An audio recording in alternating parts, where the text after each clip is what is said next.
I call to order the January 29th meeting of the regular meeting of the School Board of York County.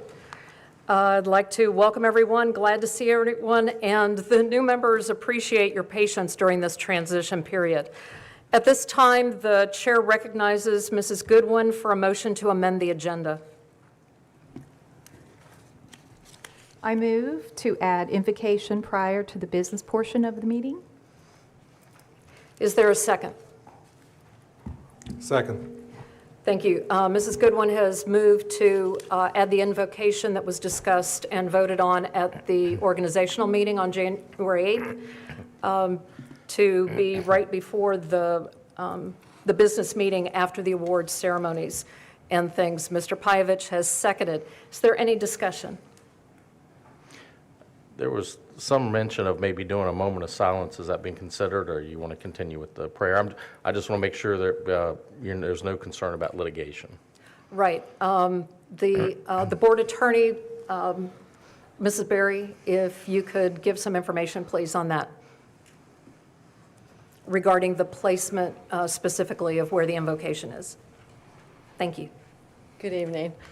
The invocation is being placed after the awards and presentations so that we can avoid any appearance of coercion to participate in the prayer. So it'll be after our young people are no longer necessary for the meeting.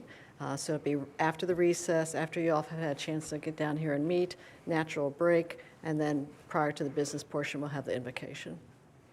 Okay, thank you. Thank you. Is there any further discussion? All right, Mrs. Ford, if you could take the vote. Yes, the motion is made by Mrs. Goodwin and seconded by Mr. Pajevich to amend the agenda to add the invocation prior to the business portion of the meeting. Mr. Schaefer? Yes. Mr. Pajevich? Yes. Mr. Richardson? Yes. Mrs. Goodwin? Yes. Mrs. Fairman? Yes. The motion passed 5-0. Thank you. Thank you. I appreciate that. And in addition, before we move on to the Pledge of Allegiance, there was some unfinished business from the work session, the organizational meeting, where we had discussed the need to reestablish the organizational chart that the citizens elect the school board members, and then the superintendent works for the school board, kind of along those lines, with removing the superintendent and the attorney at that time from the dais. The chair at this time recognizes Mr. Richardson for a motion. Thank you, Madam Chair. We had the discussion, and I had some concerns of the appearance that we're not working together. I mean, people know they work for us. I mean, they're on our right and our left. So I would like to make a motion that the superintendent and board attorney remain sitting at the dais at the front. That would be my motion. All right, is there a second? I'll second. Mr. Schaefer seconds. Is there any discussion on this? Seeing no further discussion? Oops. Well, if we're looking at this correctly, I mean, we are all, everyone in this room are constituents, including the attorney and Dr. Shandor. And I would hate to put myself above anyone in my district or any of your other districts. And I think that having a superintendent who is very instrumental to the running of York County School District, and the county attorney that we've already seen has already been consulted tonight, I don't see a problem with them being up here. Mrs. Goodwin? Yes, I just want to add that in my conversations over the past few weeks with actually different superintendents and people that have done training for us, the superintendent is actually a very valuable asset to the board. He's a non-voting member of the board, but he is part of our board. And I agree that we have to establish a environment of teamwork, and teamwork is important. Doesn't matter if you always agree or disagree on things, but you work as a team to accomplish the goal. So just putting my 2 cents there to let you know my rationale. And I'd like to add to it. What I see it, we do represent every constituent out there, and I believe that Dr. Shandor, he represents every employee and he is bringing voice to all of the employees and staff of the YCSD, which is very valuable opinion and insights to what we do. So that's why I would support this motion as well. And for my 2 cents at the end, I do agree with what my colleague said. It was never intended to be a means of saying that we were above anybody else. It was just establishing that working organizational chart so that everybody understood, what we were all supposed to be doing. So I understand that. Is there any further discussion? Mrs. Ford? A motion was made by Mr. Richardson and seconded by Mr. Schaefer for the superintendent and the school board attorney to remain seated at the front dais. Mrs. Goodwin? Yes. Mr. Pyavich? Yes. Mr. Richardson? Yes. Mr. Schaefer? Yes. Mrs. Behrman? Yes. The motion passed 5-0. Thank you. Madam Chair, may we take a short recess to reorganize for about a minute and resume? Absolutely. Short recess. Thank you.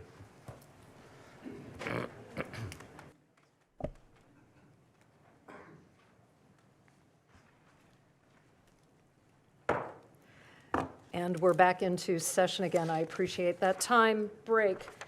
Now, moving right along to what we should be doing, I would like to call up our pledge leader, Emma Wood from Bethel Manor Elementary. She's going to lead us in the Pledge of Allegiance. If everybody would please stand.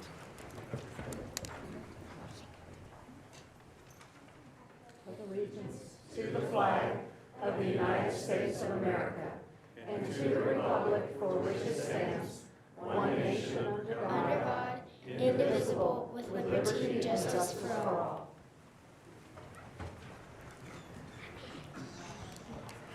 Thank you so much, Emma. Is this usually now?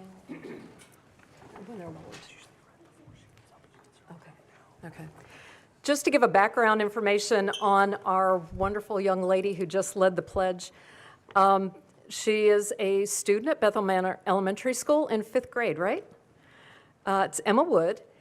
She's an honor roll student at Bethel Manor Elementary. She's been captivating hearts since the age of 3, when she first twirled onto the dance floor. A passionate dancer, Emma has tried her hand and feet at various styles, showing her versatility and dedication to the art. Beyond the dance studio, Emma's creativity extends to her love for arts and crafts, which she enjoys in her free time. As a military child, Emma has lived in Europe, Colorado, Texas, and now Virginia. In all her adventures, she says that Virginia is her favorite. Despite the challenges of adapting to a new community and school environment, Emma's kind and empathetic nature shine through. Always ready to lend a helping hand, Emma is a leader and example among peers, embodying the values of compassion and friendship. Her ability to connect with others, coupled with her love for learning and the arts, makes Emma a fantastic friend and a member of our Bethel Manor Elementary School family. Thank you so much, Emma. Oops.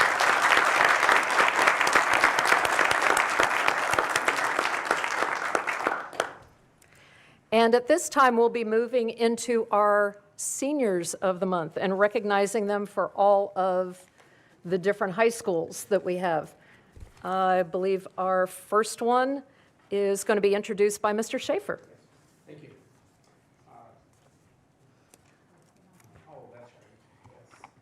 I'll be the first one to mess the mic up. Okay, the senior of the month for January 2024 from Bruton High School is Daniel Haberline. Okay, go ahead and stand up. Yep.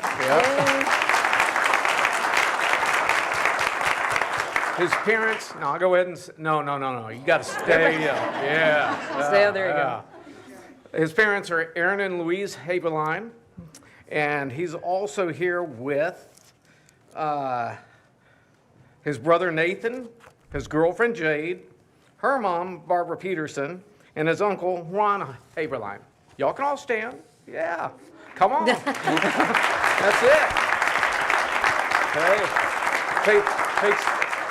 Takes a whole family to make these kids right. Okay. Bruton High School is proud to recognize Daniel Haberline as our January Senior of the Month. Daniel is an exceptional student who consistently demonstrates dedication, intelligence, and a strong work ethic. He has always challenged himself academically, taking advanced and AP courses each year and consistently excelling in all academic areas. He is an insightful and intelligent student who is not afraid to tackle complex subjects. Daniel is also a dedicated member of Bruton's band program. As a talented trombone player, he has held leadership positions, including section leader and brass captain, for 2 years.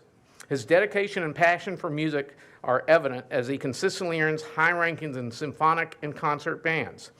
Daniel's pleasant demeanor and strong leadership qualities make him an asset to the Bruton school community. His future goal is to attend Virginia Commonwealth University to study mechanical engineering, and we wish him the best. Congratulations, Daniel.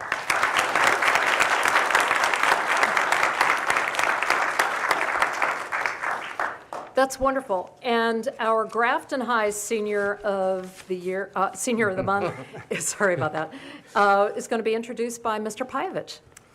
Yes, thank you so much, Madam Chair. I would like to take this opportunity to welcome Grafton High School Student of the Month, Angelina Nair. So if you could stand up. Thank you so much.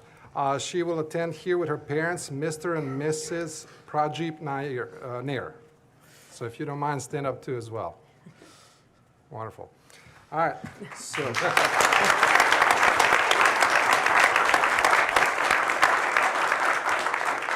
Grafton High is pleased to name Angelina Nair as our January Senior of the Month. Academically, Angelina sits among the top 2% of her class with a 4.8071 grade point average. Something impressive. Angelina elected to take the most challenging courses Grafton High School offers. She wasted no time preparing for college, earning credits towards an advanced study diploma while in a middle school, and bringing AP-level courses as a freshman. Angelina continued to challenge herself by taking rigorous advanced and college-level courses, culminating in acceptance into the selective Governor's School of Science and Technology. This magnet program is for high-achieving, highly motivated students, offering college-level content and opportunities for hands-on lab and in-depth research. Her demanding and diverse curriculum includes a capstone project guided by a faculty with advanced STEM degrees, which will enable Angelina to be successful as she moves forward. Angelina's activities beyond the classroom also speaks volume about her character. As an athlete, Angelina has represented Grafton as a member of the tennis, cross-country, and swimming teams. She competed at both the state and regional levels for tennis and cross-country, respectively, where she was the National Honor Society founding member of the Asian Association and as a member of the Student Council Association and Debate Club. Angelina's endeavors have sought to foster community engagement, connection, and cultural awareness. This was a further demonstration in her participation as a team leader and a role model with the 4-H Youth Development Program and the youth president of the Hampton Roads Malayali Association, HRMA, through which she received the Youth Volunteer Award for planning events, fundraisers, and programs for youth. With a future interest in computer engineering, Angelina was selected for the Jefferson Lab Summer Honors Program. This program afforded her the opportunity to work with data analytics and computer programming at the world-class research facility. Her experience at the Jefferson Lab allowed her to refine her team collaboration and leadership skills and to develop her public speaking while presenting at the symposium. Angelina was also a Virginia National Center for Women and Information Technology award winner and earned a first-place recognition in the Great Computer Challenging of WHRO, Public Media. Hosted by ODU, where she further demonstrated her knowledge of computer applications and programming skills. Angelina has a bright future ahead of her, and we can't wait to see what she does next. So thank you so much.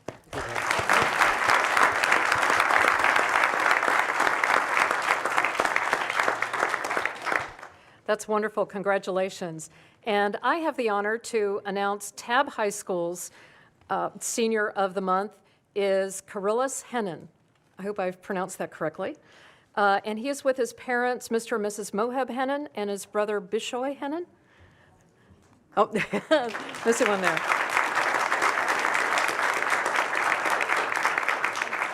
Tab High is proud to announce Carillus Hennon as January's Senior of the Month.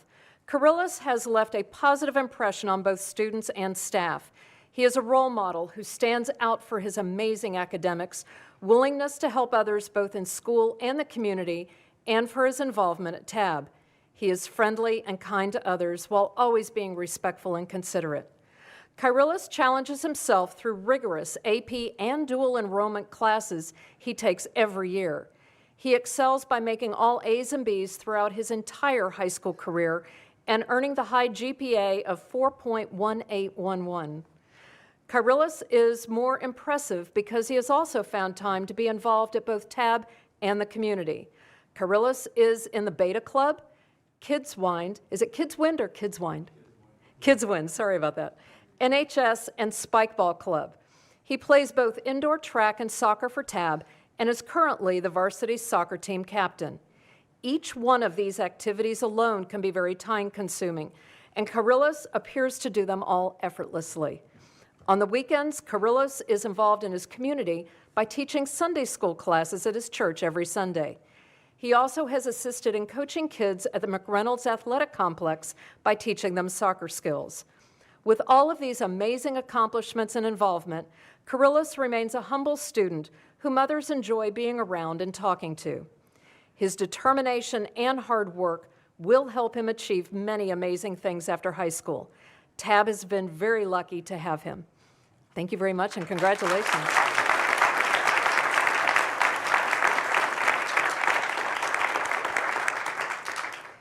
And Mrs. Goodwin will read about York High School's Senior of the Month. Thank you, Madam Chair. I have the honor to recognize York High School is pleased to recognize Carl Schwarting. Carl, please stand. And Carl is here with his parents, Mr. and Mrs. Sean Schwarting. If you would stand as well.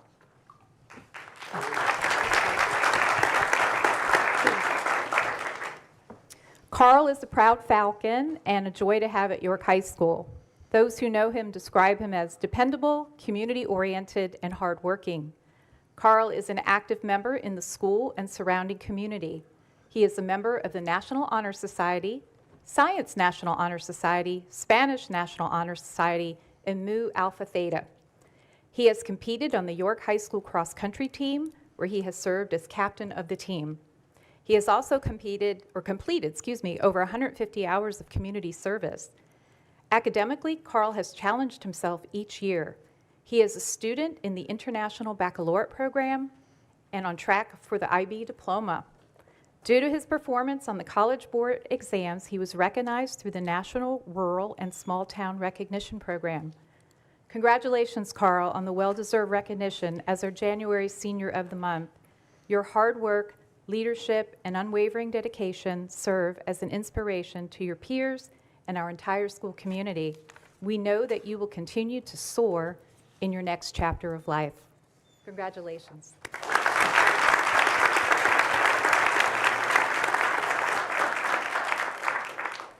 We have some other awards here also.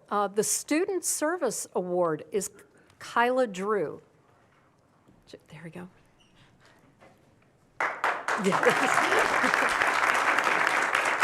Thank you, Dr. Sandler. Kyla Drew is in grade 5 at Bethel Manor Elementary School. She's a standout fifth grader, is a multi-talented student with a heart full of kindness. Kyla loves to stay involved in her school and community and is a key member of the Bethel Manor Elementary School chorus. Beyond the arts, she is committed to ensuring the safety of her fellow students as a dedicated member of the Safety Patrol. Kyla also shares her love of literature by volunteering in the school library, where her enthusiasm for books shines through. Away from school activities, Kyla is a sports enthusiast who recently completed the fall soccer season and has now transitioned to basketball for the winter. Her dedication to athletics extends to martial arts, showcasing her discipline and love for physical challenges. However, Kyla's impact extends beyond her personal interests. She is always eager to help others, and for the past few months, she, along with her sister and friends, has taken the initiative to clean up the Bethel Manor housing areas by picking up trash throughout their community. With a kind heart and a genuine desire to make a positive difference, Kyla Drew is a remarkable and well-rounded member of the Bethel Manor Elementary School community. Thank you, Kyla.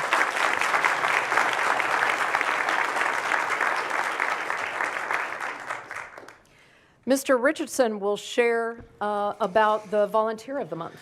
Yes, our Volunteer of the Month, Ms. Cora Kelly, couldn't make it this evening. Her daughter is homesick, so we hope to recognize her at our next meeting next month, our next regular meeting. Thank you.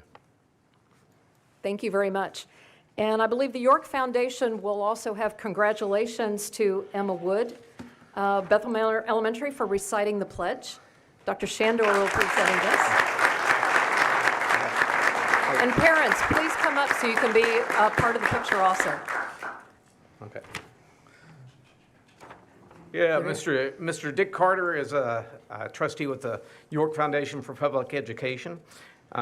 He's going to assist Dr. Shandor with each of our award recipients. Like we said, congratulations to Emma Wood, a fifth grade student from Bethel Manor Elementary School, for our pledge leader this evening. We would also like to recognize tonight's student award recipient, Kyla Drew from Bethel Manor Elementary.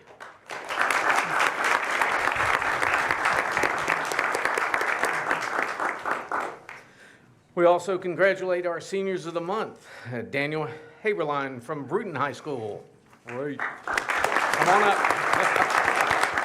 Yes. Angelina Nair from Grafton High School.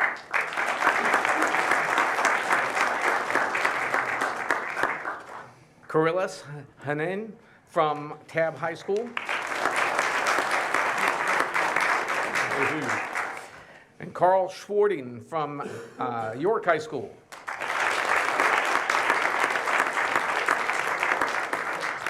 Special gifts from Cookie Text and Edible Tweet are being presented on behalf of the York Foundation for Public Education in partnership with their donor, Jean Fioca of Cookie Text and Edible Tweet. A Walmart gift card is also being donated by a foundation supporter. Join me in congratulating all of our award recipients.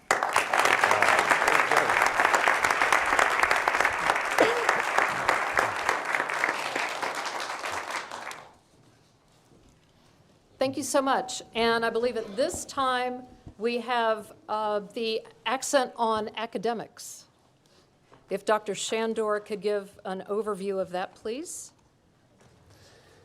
Good evening, board members. For this evening's accent on academics, information will be shared about Yorktown Elementary and Yorktown Middle School's math education partnership with CNU. Yorktown Elementary School has partnered with Christopher Newport University freshman honor students for a mathematics tutoring program. CNU students learned instructional concepts and strategies related to teaching and learning in their seminar course, and then applied this knowledge when working with students under the supervision of their professor and YCSD staff. This partnership has expanded to include supporting students at Yorktown Middle School. This program between these two YCSD schools and CNU directly reflects a supportive culture to prepare our future-ready graduates. Dr. Kristen Bolam, Yorktown Elementary School Principal, and Mr. Brian Fries, Yorktown Middle School's Principal, will now introduce tonight's presenters. Dr. Bolam. Good evening, Dr. Shandor, Madam Chair, members of the board. My name is Dr. Kristen Bolam, and I am honored to serve as the principal of Yorktown Elementary School. And I'm grateful for the opportunity to be here with all of you this evening to share the fine work of our students in this Accent on Academics presentation. I'm also grateful to the Yorktown Elementary School staff members and the Yorktown Middle School staff members, students and families who join us here this evening to celebrate our accomplishments. We're excited this evening to introduce you to a powerful partnership between our elementary and middle school Falcons and the CNU captains. When Dr. Custer first reached out to me in 2022 to inquire about the possibility of sending a group of his honors freshmen from Christopher Newport University to Yorktown Elementary School to engage in a math tutoring program, my response was an overwhelming yes. When initially conceived, we really imagined just a handful of students working together with our elementary students developing mathematical knowledge and skills, and the CNU students learning about the intricate relationship between teaching and learning. Over 2 years, Dr. Custer and I have grown this program, which has impacted almost 100 York County School Division students and over 50 CNU students. And this program has become about much more than academics, as you'll see this evening. Dr. George Custer, Associate Professor of Mathematics at Christopher Newport University, will now share more with you about this partnership. Good evening. This partnership started in the fall of 2022 as a way to fulfill the field experience requirement for a course I created for freshman honors students. The course focuses on student thinking and learning and introduces the students to all the challenges that education faces across a variety of levels. I was seeking an authentic and supportive environment for to immerse my students into the course content. And student thinking and learning can only effectively happen when students are witnessing that process firsthand and problem solving that process in real time. So actually being immersed into that course content is quite important. The elementary school setting provided an ideal place for that work to happen. It's also important that the content and strategies that the students were learning in the course were directly connected to and actually being implemented in the field experience. I reached out to Dr. Bolam, and we were both able to collaboratively create a program that was able to address the learning needs of our respective students. This collaboration, along with the ardent commitment of the teachers and administrators, has made this program really unique and truly a phenomenal experience for YCSD students and CNU students. Being able to discuss our needs and collaboratively work to find solutions really has enriched this experience and promoted positive benefits and outcomes for the students. The collaboration and commitment evidenced in the program's development and implementation has effectively bridged the gap between university-level instruction and elementary and middle school needs. And for YES, the success of the program is translated into gains in students' mathematical performance. And for CNU, the students, the experience has confirmed their desires to work in education, has supported them in changing to that career path. And for many of the others, it provides just a solid, meaningful experience and way for students to engage in work and learn with the community. Kirsten McLeod, the elementary math coach at YCSD, will now speak about the steps taken to prepare the CNU students for their tutoring work. Hi, I'm Kirsten McLeod, and I'm the elementary math coach for York County School Division. Before the CNU students worked with any of our children at Yorktown Elementary School, Dr. Bolam and Mr. Fries presented to their class at CNU to share information about our schools and to set expectations. Then I met with the tutors at Yorktown Elementary School. It was important for them to be prepared when the time came for them to work with our students. To continue this preparation, I sent Dr. Custer the components of the math investigation and the game that comprise the tutoring sessions each week, so that he could review and discuss it with his students before their visit to Yorktown. I really loved walking up and down the hallways on Wednesdays and seeing our students out there enjoying doing math.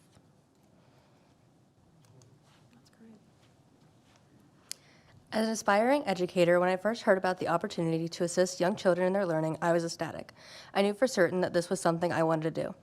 I was super nervous when I arrived for my first day of tutoring, but as soon as I walked through the doors of Yorktown Elementary and was greeted by some of the friendliest staff members I know, my worries became minimal.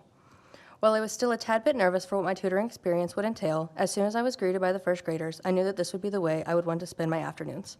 The entire program is very organized with exceptional communication and support from the staff at Yorktown Elementary School and Dr. Custer. While tutoring every week, it is abundantly clear that you are making a difference in the children's lives, and there is no greater feeling than knowing you are impacting children's lives and making their day, even if just by a little bit, better. As a former YCSD student myself, there was no doubt in my mind that this program would be beneficial to not only the students that I was guiding in their learning, but to me too. Throughout my time tutoring thus far, I have learned classroom management skills as well as skills to help young learners with communication, math, and writing. All of these skills will prove extremely beneficial when I one day have a classroom myself. This entire experience has impacted me way more than I thought it would. No matter what was going on in my life, as soon as I walked through the doors of the classroom, I was greeted by the first graders I was tutoring who wanted to immediately know if they would be working with me that day, and my problems soon became non-existent. When I originally went to the interest meeting for this program last spring, I was told that when I went to my tutoring site, that to the young students, I would be the coolest person in the building that day. But I had no idea that it would actually be true. Seeing the smiles on the kids' faces when you walk through the door is one of the best feelings in the world, and I truly cannot wait to continue tutoring again this semester.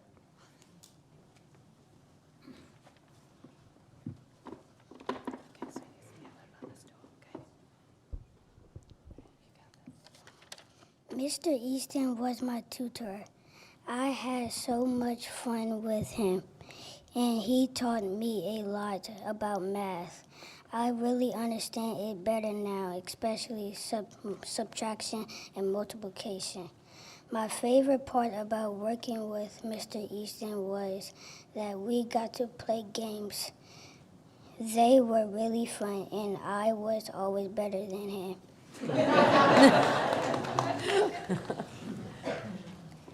Miss Victoria was my tutor. She was really special, and it was fun to learn with her. She taught me a lot about multiplication. It was a lot easier to learn when she was just working with me. I liked playing learning games with her, but my favorite part was when we talked about our lives on the way back to class. She was really cool.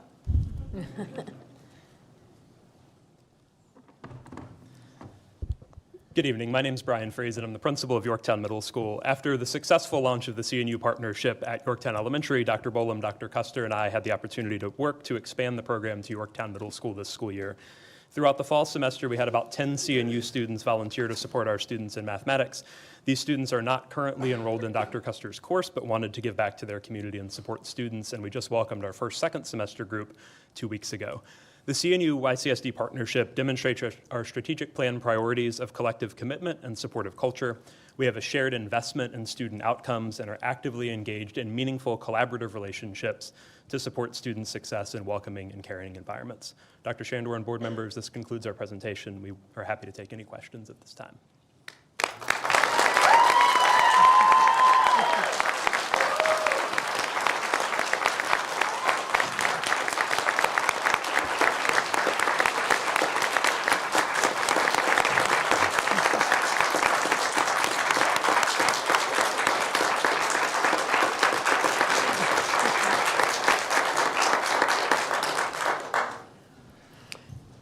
Personally, as a tutor myself over many years, I think this is absolutely wonderful, this collaboration for bringing young people into teaching, whether they go into teaching or not, learning that they can make a difference with young students and helping them, that they'll be able to carry on for the rest of their lives in tutoring others. And the young people who experienced it, seeing the smiles on your face and how much you enjoyed getting that help. It's always fun to work on harder concepts and difficult problems when you've got someone else helping you through it.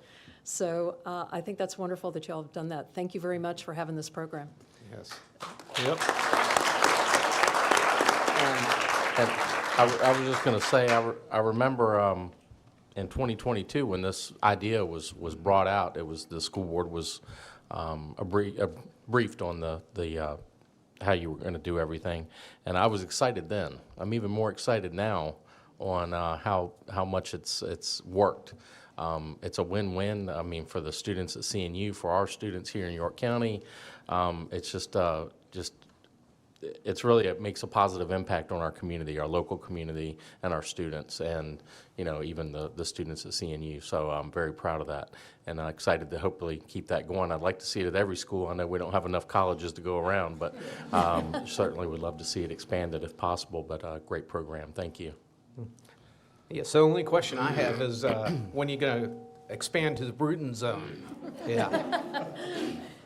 It's a little bit far away from Christopher Newport. I just want to say thank you for doing this. It's a great honor to know that we're doing this for our children. And I'm so proud for all of those little ones behind that they participated and that they're doing well. So thank you for raising them right. I just want to say I think that the whole concept is wonderful, and anytime you can make learning fun, which I know these CNU students do, they come in and they make it fun for the kids. The kids are going to learn and they're going to absorb. And I think it's great and love to see it expanded. I know there's only so many resources, but even maybe across other disciplines. It's a great idea. Thank you. So to speak to that, we had one of our second semester students who started about the day before she started. Dr. Custer reached out and let me know that she'd just been accepted into the MAT program at CNU to be a future history teacher. So we have pivoted from math and put her in a history classroom. So trying to give her some early field experiences across grade levels and contents. That's absolutely great.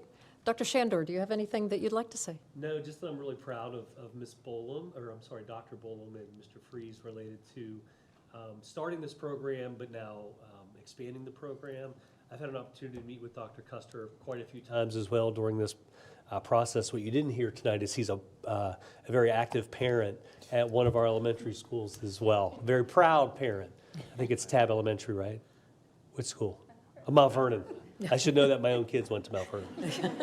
But we've got to know Dr. Custer very well. We've talked about additional opportunities coming forward. We know there's a national teacher shortage, so giving these kids this opportunity, hopefully some of them it lights a fire for them to help and teach students. So I loved hearing the young lady tonight talk about how she was nervous going into work with first graders. And I think we're all nervous when we first start working with kids. And but it's nice to see that passion come out. And we're impacting, as I think Mr. Richardson said, it's a win-win. It's a win for our kids and it's a win for CNU. So thank you so much for the program. Thank you again. Go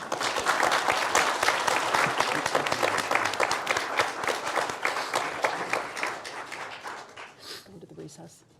Yeah. At this time, we're going to go into a short recess.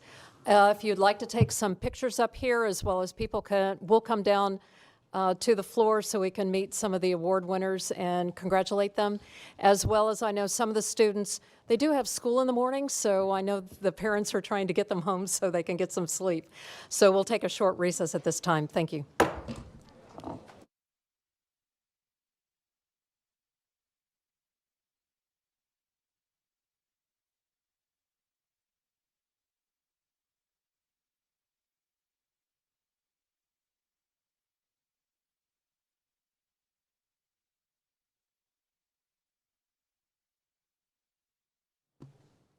Good evening. At this time, we will have our invocation. Our invocation will be led by Pastor Russ Evenson from World Outreach Worship Center.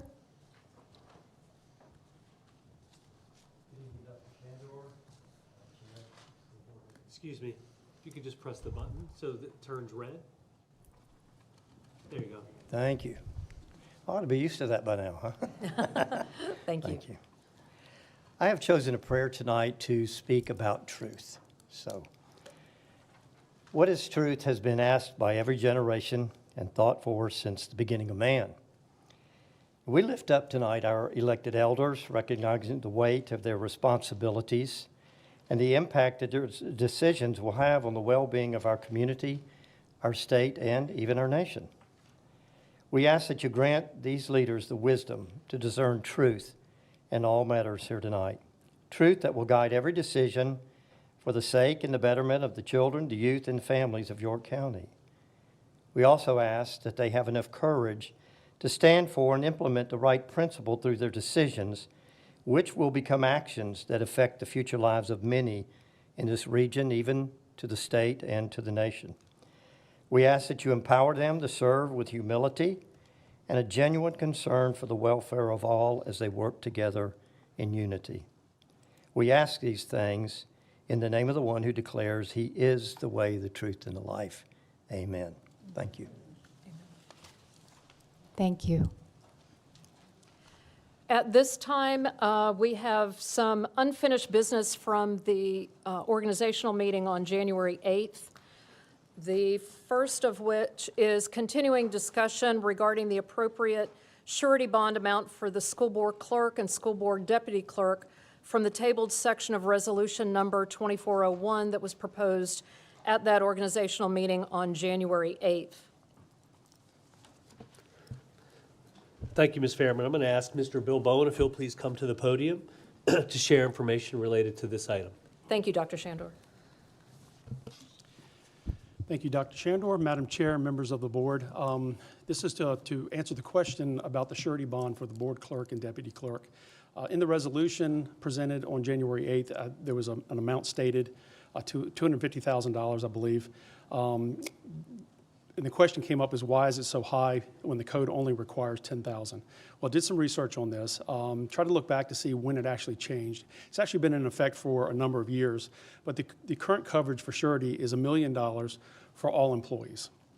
Now, when we tend to make changes to our policies, we look to a couple of things. We look, one, to our insurance advisor, who advises us on changes in policies and changes in coverage and also the cost of those coverages. We also have an insurance consultant that we provide them with a copy of our insurance policy every year. They review it from front to back and then make recommendations on changes. We also, at our conferences, our finance colleagues, CFOs from school divisions from around the state, also share our stories and our experiences. And I'll give you just a quick example. In 2010 or 2011, a tornado went through Page Middle School in Gloucester County. And at that point, we all started talking about the current insurance coverages we had. And when I was in Poquoson at that time, we had a $5 million policy. However, Versa, our insurance provider, had a policy that you could buy an additional $5 million of coverage. And so it just so happened that Gloucester did not have that $5 million of additional coverage. And the cost to tear down that building cost them about the $5 million that they had in coverage. So there was no replacement cost. So that was one of the things that precipitated a change. And I was very happy to learn that when I came here, my predecessor had made that change to York County's policy, because you'll recall with the Grafton fire, we were out of school for a number of months, but that electrical fire cost us almost $10 million. It didn't cost us, but it cost the insurance companies. But had it been our fault, we would have had appropriate insurances in place to cover that cost. So the $1 million that we have now for all employees, staff is not recommending a change. And the reason why is we have decentralized purchasing and budgetary responsibilities. So every chief officer, every director, every associate director, all of our school administrators, we have 18 bookkeepers that are responsible for hundreds of thousands of dollars in school activity funds, and we have about 120 employees that have P-card responsibilities. So we have a lot of people that have a lot of responsibilities with purchasing and with budgetary decisions. So this $1 million coverage is very affordable. It's about $2,000 to cover all employees. So that's our recommendation. Are there any questions from the board? No further questions. Thank you very much. Appreciate the research that you did on that and the update. It is important for us to know about that. Mrs. Ford, if you would take, oh, that's right. Sorry about that. That comes under the action time. This is just the discussion. Oh, Madam Chair, I can make a motion on that. It's going to come later. Oh, It's going to come coming up. later during the action Oh, this time. is just the discussion part of it. Right. Gotcha. It's because it was unfinished business that we needed I understand. to address here. The second one under this is appointment of chief operations officer as the superintendent designee. Dr. Shandor? Yes, thank you, Ms. Fairman. Ms. Berry is going to, I think, provide some information related to this item. Ms. Berry? This section of the number 1 section of the resolution was discussed during the organizational meeting, but it was never voted on. So we just carried it forward to be included with the 3 action items. Right, so we just missed acting on it at that time. Correct. Does the board have any other discussion on this? No. All right, then we'll move on to the 5C, which is the authorization to the superintendent for procurement of goods and services in amounts not to exceed $50,000. Thank you, Ms. Fairman, board members. For this item, I think Mr. Bowen and Ms. Berry have some information to share with you this evening. Mr. Bowen? Thank you, Dr. Shandor, Madam Chair, members of the board. Question by the board at the January work session regarding the language of the resolution, which authorized the superintendent to make changes to contracts and modifications to those contracts for items less than $50,000 or less than 25%. But the word, it said up to $50,000, no greater than 25%. And there was some question about that. So did some research on this one also. The purchasing department is a shared service with the county and schools. We share several services with them. And we do this to provide some operational and financial efficiencies. Specific to purchasing, though, there is a county ordinance that governs the county's purchasing policy. And in that ordinance, it states that the school division will adhere to the county's purchasing policies. We looked at the policy. There's nothing in the policy that gives us any flexibility to make those purchasing requirements more restrictive. And I'll turn this over to Ms. Berry because she's going to relate this to the Virginia Code. Good evening. The Virginia Code language is actually mirrored in the purchasing policies language. The purchasing policy, however, does make it a little more restrictive. The Virginia Code allowed local government to make their policy more restrictive than the code allowed. So York County took advantage of that, and they added some language that is not in the code that said any such modifications, meaning the change orders, shall not exceed appropriations available for the project. So when the board votes on the amount of the appropriation, you've placed a limit on how high the change orders can take it. So basically, there is a catch there that the county has put in to protect the board. So based on that, it would be my recommendation that we leave the language the same as what it has been since the county has added in that extra layer. Right, so because the county has that in, that actually protects us. It does. Because we have to follow that. Correct. Right, thank you for making sure that all of that was included. I'll also add, as additional protection, is that the county and school system, we share a shared financial service, a financial system called Munis. And so the workflows that occur in that system are built around our current policy, the county's current policy for purchasing. So I'll have a staff member that will enter a purchase order or a modification to a contract. It comes to me for approval. It might go to Dr. Carroll also, but it goes to the county for their review and approval. So they're always reviewing and checking to make sure that we have satisfied the requirements of their policy. All right, thank you very much. Is there any further discussion? I actually just kind of like. I do too. Go ahead. Yeah. I kind of read this as the county policy. It's not adopted as our own policy. Am I clear on that, or that's different?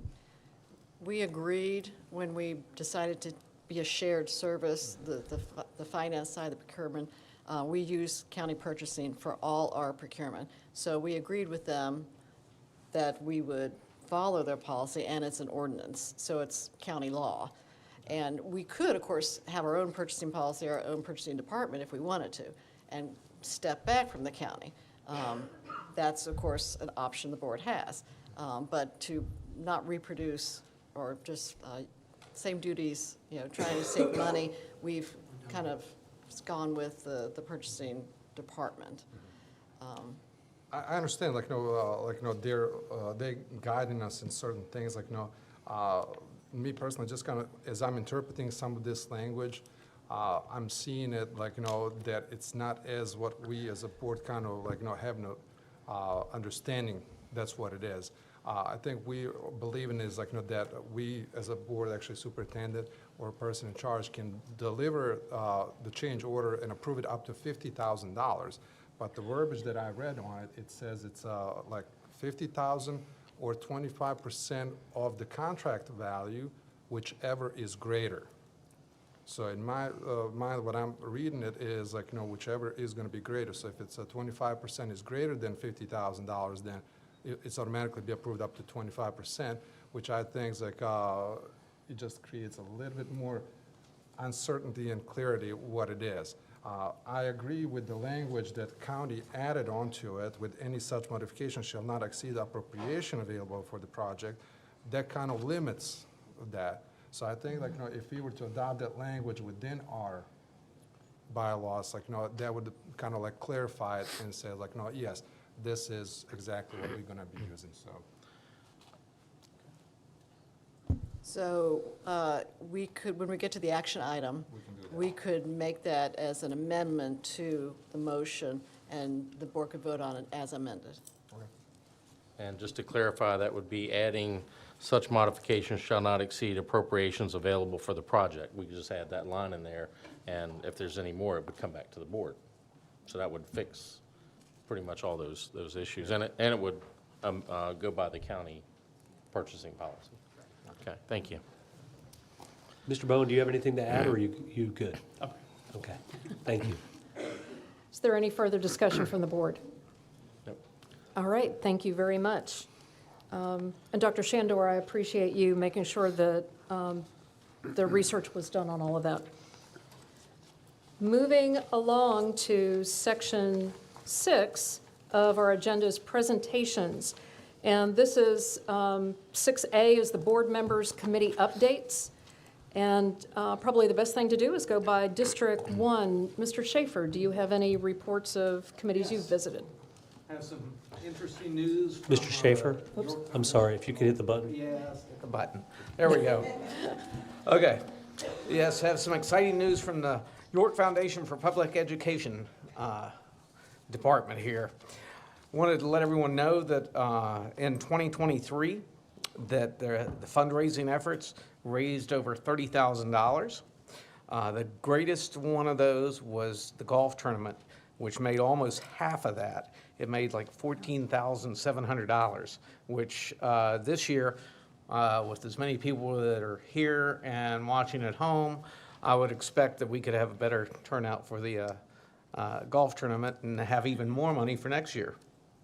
But they highlighted some of the positives in York County that that YFPE has impacted. Okay, they gave scholarships to individuals, to schools, to classes worth $87,000 last year. That's what came out of YFPE, our little booster club, if you will, for the county. And they did this through our fundraising, so they didn't turn $30,000 into $80,000, but they did it through fundraising, and they did it through endowments, which we have for scholarships. And it's really quite an amazing feat by so few people, because I believe, Bonnie, if I'm not wrong, there's less than 20, right? So this is the efforts of 20 individuals that are able to help out York County School District. And some of the highlights from York County School District was, and this is going to be related to the entire state, we had a graduation rate of 96%, which is top 5% of the state. Reading proficiency was 87%, which is also top 5 in the state. And math proficiency was 77%, which is, again, top 5% in the state. We were ranked by the niche group of as being number 3 in the state. We were behind Falls Church, which was number 1, but they have about 1/6 of the students that we do. So it's a little bit easier to manage that school division. And the only other one that beat us was Arlington, which has a ton of money and over twice the students that we have. So all said and done, I'd say that York County School District is doing a wonderful job. We have an awesome YFPE booster club, if you will, that needs to grow. So anyone that's hearing the sound of my voice, you can volunteer and join YFPE. And they would love to have you. And they will show you the ropes, on-the-job training. What more could you ask for? Okay, but thank you. Thank you, Mr. Schaefer. For District 2, Mr. Pyavich. Yes, as a new board member, I just got assigned a couple of committees, and the only one that I had a chance to attend was with the New Horizons, and it's one of the most thrilling experience that I had, just eye-opening to see what that organization does for our community, for our students. During the meeting, we actually visited new lab that was part of the Governor's School of Science and Technology, where we discovered the program that students are working on it, and we had a lovely presentation by Ms. Haley Miller that told us more about microprocessors which analyze volatile organic compounds and secondary organic aerosols in the atmosphere. So it's a mouthful, but very interesting. The students, they're building little boxes that are 3D printed, and they're looking to put sensors in there with the microprocessor and send it with the drones up into atmosphere to collect data. It's just amazing how many of the kids were part of it and enjoying doing those things. Another thing that we talked about it that was very exciting that some of you guys witnessed probably a couple of meetings ago, it was Miss Julie Young, am I correct? Ms. Julie Young from the TAB Elementary? Hi, TAB High, sorry about that. But she was presenting the unmanned aircraft system course. And it was presented for the approval to be part of the regular curriculum of the program. And it's amazing, again, to see how many kids are involved and loving it. It's just what brings to the community opportunities that's going to come after they graduated, because it's 18 credits, and after the graduation, you get FAA certification that you get for the hire, not just to fly drones as a recreational, but for hire, actually. So that being said, I'm just excited to be part of it, and I will bring some more news in the future. So thank you. That sounds good. Thank you so much, Mr. Pyavich. For District 3, Mrs. Goodwin. Thank you. I am on two committees, the Gifted Education Committee as well as the Health Advisory Committee. My first committee meeting with Gifted Education will take place next Tuesday, and I'm looking forward to that. And the Health Advisory Committee, I think, is not until March, if I'm not mistaken. So I'll have some news to report to you next month on my first committee meeting with Gifted Education. Thank you very much. Mr. Richardson, District 4. Thank you, Madam Chair. Thank you, Madam Chair. The WHRO committee didn't have anything to report this month, so the meeting was canceled. So hopefully the next time we meet, I'll have some, if we have a meeting between now, it might not be until March until we have our next meeting. Thank you. That sounds good. Thank you for that update, and we look forward to it.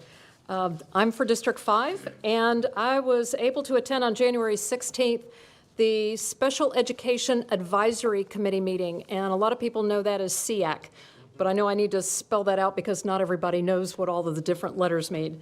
And I wanted to especially thank Committee Chair Melissa Sadler and our Director of Special Education, Ms. Tremaine Hopkins. They presented a wonderful meeting. It was both in person as well. It also had online sections, so those people who couldn't make the meeting, they were still able to participate, make comments, ask questions, and it really brought in everybody with the community related to special education. And it was wonderful hearing about all the services that are available through YCSD. And they also spent some time explaining the different graduation paths and what the different choices are for what the students are able to do as well as what they want to do, and stretching and doing the best so that they succeed in how they want to. It was just a wonderful experience. I definitely enjoyed meeting the parents and teachers who were there that night, as well as hearing the comments online. People had some suggestions. They had both positive and negative comments, so that was wonderful that they felt comfortable enough to say, you know, we think there's a problem here, can you take a look at it? And people were taking notes to make sure that we're doing the best that we can for our special education students and their families. So I appreciated that.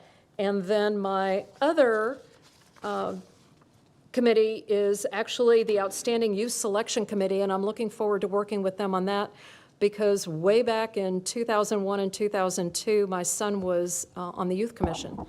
And so looking forward to having some participation with that. Now, moving on to Section C, the presentations. Number B is the fiscal year 24 pay plan updates. Dr. Shandor. Thank you, Ms. Fairman.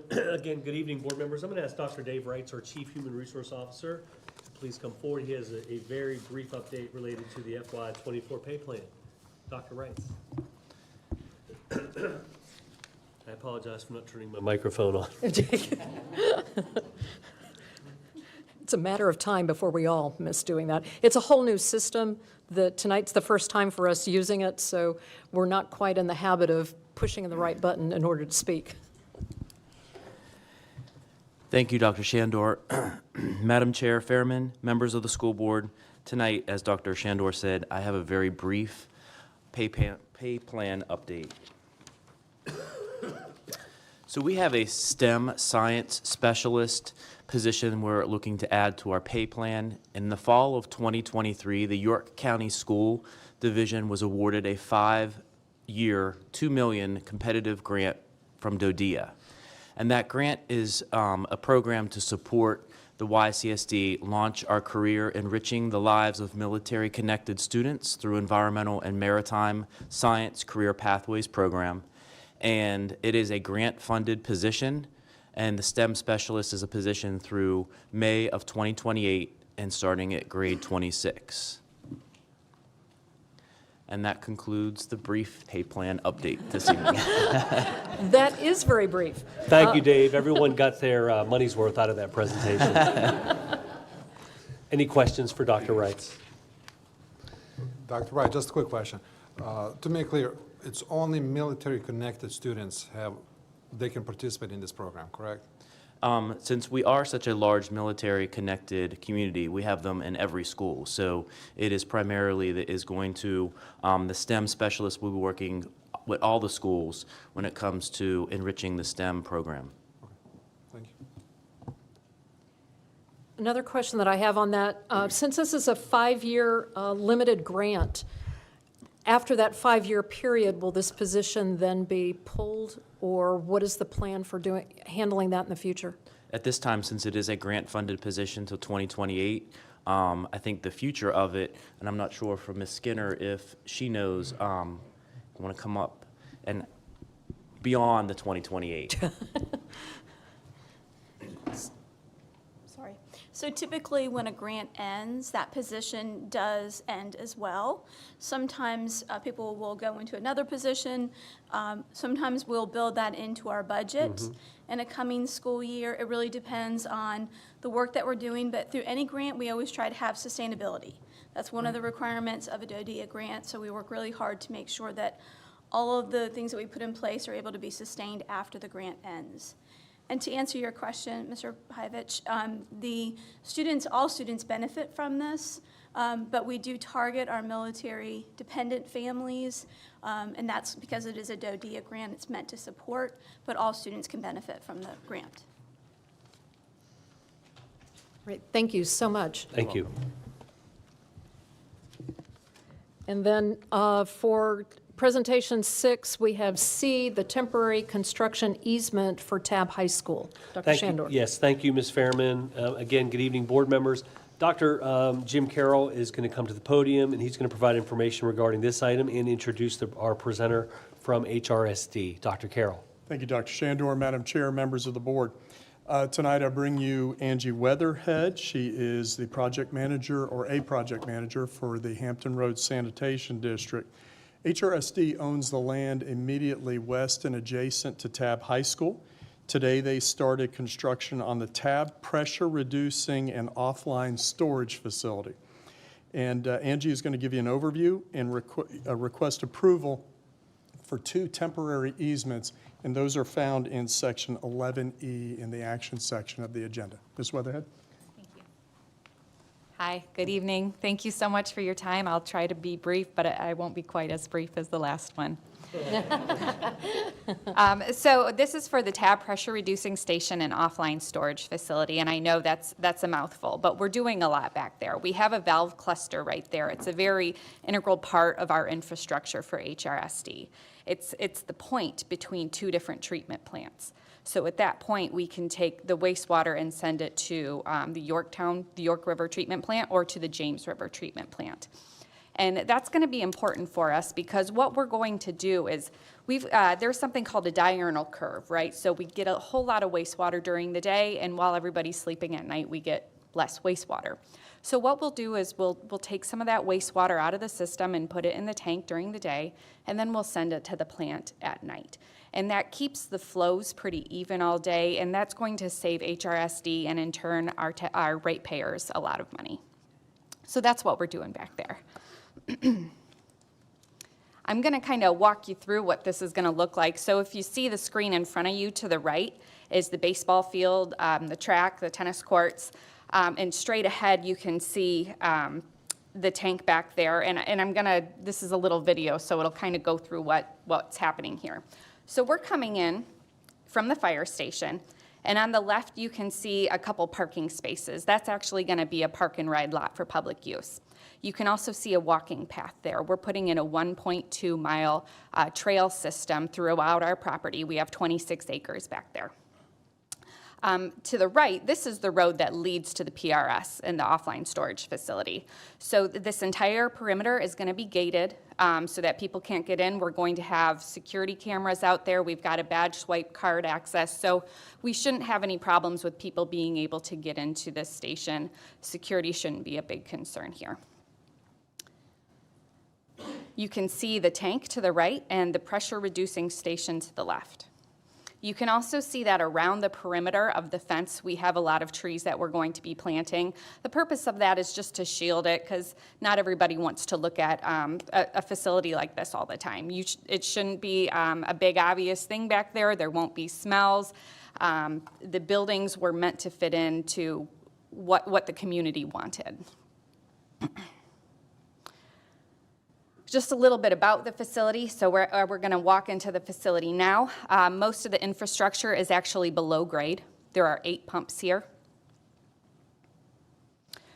3 of them are pressure reducing pumps. What that means is it takes the pressure off of the Yorktown system, the sewer system, so there'll be less backups in the sewer system. 2 of the pumps will pump to the York River treatment plant, and 3 of the pumps will pump to the James River treatment plant. So again, just kind of going through the facility, what this is going to look like below grade.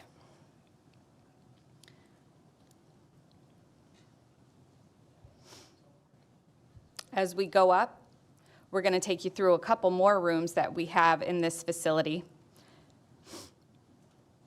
The first one that we're going to go into is the electrical and control room. And you can see there are some exits to the outside here. So again, where we have an ability to access the building, we'll have cameras out there. And this is our backup generator for the station.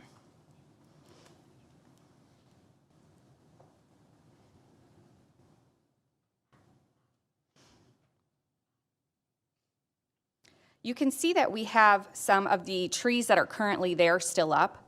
We're saving as many trees as we can for this project, and we're also adding stormwater BMP's best management practices so we can make sure that this wetland area doesn't have more runoff. Right there in front of you, that is our odor control station. It's actually state-of-the-art 2-stage odor control. We have a biological treatment followed by a carbon polishing. So that's the station. And just to give you kind of an overall orient you where you are, we're behind Tab High School. You can see our property there outlined in white. Sorry, this is my just Google Earth kind of pinning that to show you guys what we have. Up here, once the project is completed, north of these transmission lines, that's actually going to be gifted back to York County because we will not be using that. Here is an overall plan. The PRS building right here, the tank right here, and you guys are right here at Tab High School. Again, just getting us oriented, this is our piece of property, Hampton Road Sanitation District. This is the school board property, and Board of Supervisors also has some property here. So right here, what's highlighted in yellow, that's York County's. That's the school board. And again, York County's. This is an easement that we already own. It's on the Board of Supervisor property, and it's to give us access to our property because, as you recall, we do have to come in from the fire station to get there. Again, these are more easements that we already have on the school board property, and that's for access to our property. So what we're asking you for today, we're asking you for one easement, but I've kind of got it broken into chunks to show you the different purposes of them. The first is this little corner here. This is a temporary easement, so this is only for construction. And two things are going to happen on this chunk of the property. Right near the edge here, where my mouse is, right on the edge of this, that public use trail is going to cut through there. So your students will have access to that trail. It'll be on the school board, and then they can take it throughout the 1.2-mile system. In the very corner here, it's just barely on your property, but we have a Newport News Waterworks water main coming onto the property from there. The second portion that we're asking you for, again, this is a temporary construction easement, is right here, right by the entrance. And the purpose of this is we already have an access easement here. We're asking you to widen that access easement. And what that's going to allow us to do is to repave that entire driveway between you and the fire station when we're done. So we'll be able to give you a completely new entrance in there. I think buses come in there, they refuel. I know there's some parking back there that some teachers or students may use. So, and that's what we'll be doing there. Eventually, there are 2 permanent easements that will need to be gifted from the school board. None of them will be to HRSD. One of them is going to have to be to the York County Board of Supervisors so that they can maintain the trail. The other one will be to Newport News Waterworks, so they have the easement right above their water main line that's cutting through that little corner. And this is the actual easement document showing that bigger triangle in the corner here and that little piece out in front. And that is all. Can I take any questions? So will this temporary easement turn into the permanent eventually, like as drawn? No, the permanent easements will be smaller, and it's going to break apart into 2. You're going to have one thin strip, and let me go back. Likely, what you're going to have with the York County Board of Supervisors is one thin strip right here as a permanent easement, where my mouse is going, and that's so they can maintain that trail. And then you'll have one permanent easement right in this corner with Newport News Waterworks. Okay. So this construction, it's a temporary easement for construction purposes. How long will construction last? Construction is lasting until 2026. It's 28 months.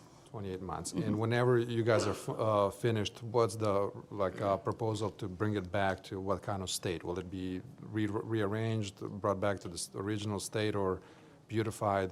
Original or better. Mm-hmm. Okay. So right now there is nothing saying which one will it be, right? I'm talking about from the architect perspective point, they didn't propose, or they show it what's going to look like. We don't have anything like that, no, sir. But, we will be changing where the trail's going through. We will have to cut down some trees likely in order to put that trail there.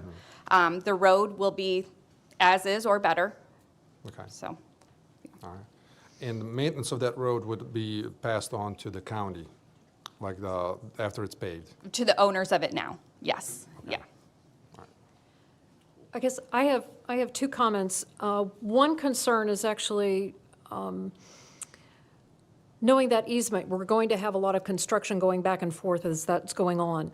It is right next to the temporary semi-permanent trailer classrooms with Tab High.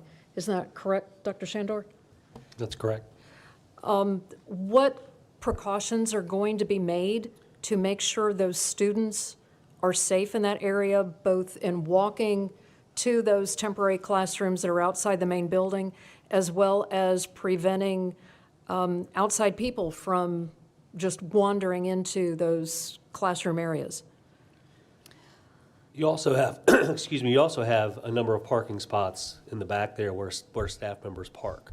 So I don't know how this will impact where those staff members Good point. currently park. We have had conversations about traffic in the area, and we have a window of 30 minutes in the morning and 30 minutes in the afternoon that we can't have construction traffic at that time, and that's when buses are coming in. So hopefully the staff members or students or whomever is parking there would have an opportunity to get in and out at those times. And that's also a county filling station back there. So it's not just for buses, I think it's for police cars, I think it's for all of our vehicles. So you have a lot of traffic that goes through there during the day to fill up, so to speak. So is there anything being done is that filling station going to be closed down? So we actually had this conversation on Monday, last week, I'm sorry, with the county. And what they have asked of us is on days where we have heavy construction just in and out, where we could potentially block someone, like a concrete pour day, you have to keep the concrete trucks rolling. We're going to have to be in contact with the county, let them know. So if school buses or whatever other fleet vehicles need to be redirected somewhere else for that day, we can do those for, short periods of time. They can be redirected. But aside from that, we don't anticipate blocking it for a long amount of time. They'll just have to work with each other in and out. So getting back to Ms. Fairman's original question, we do have a portable out there that kids are going in and out of.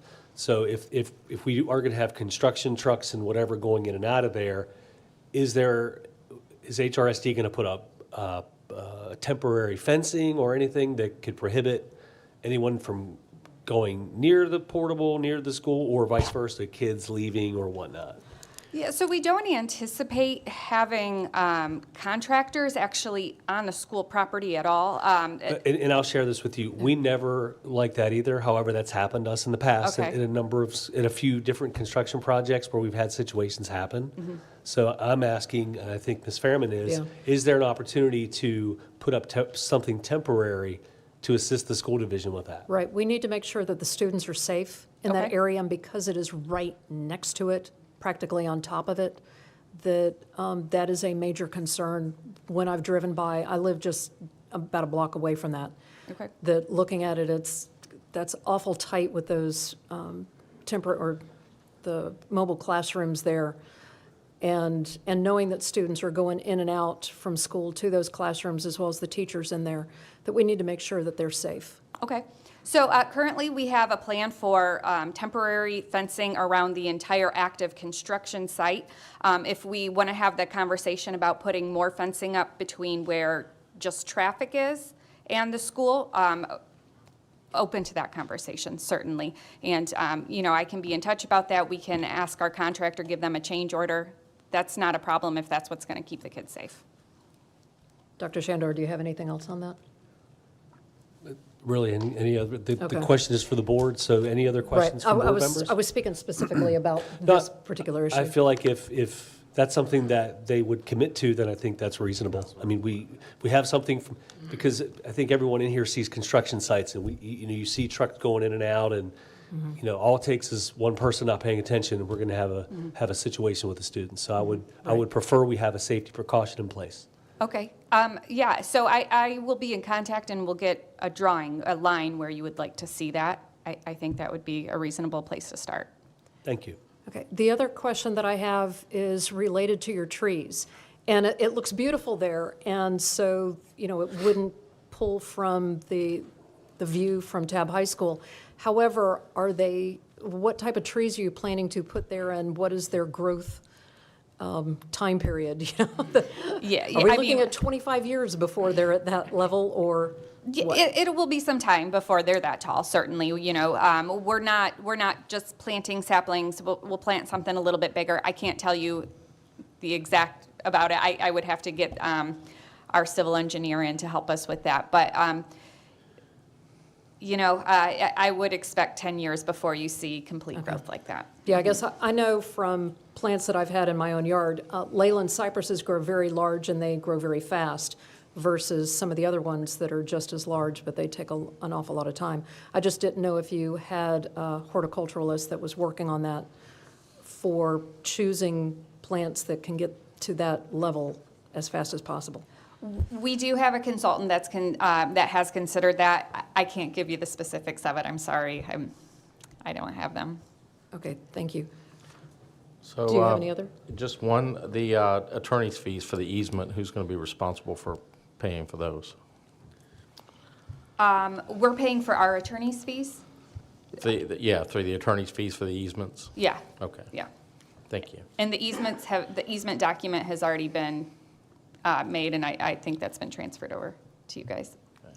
You have that, yeah. Jim has it. Right, are there any other questions or comments? All right, thank you very much. Thank you. I appreciate the presentation and the detail on it.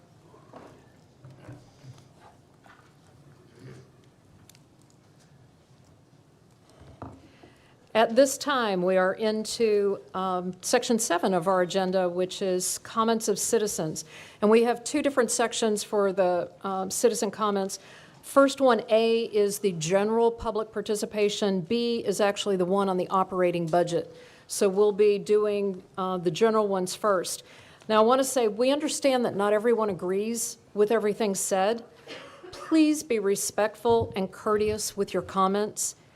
And each speaker may speak for up to 3 minutes. A timer is visible on the top. That's the red, yellow, and green lights on the podium. Please conclude your remarks when the red light comes on, and your time will begin upon beginning your speech. And I do want to let you know we've had 2 speakers who have withdrawn. Can't quite read this, but speaker number 13 and speaker number 15 have withdrawn.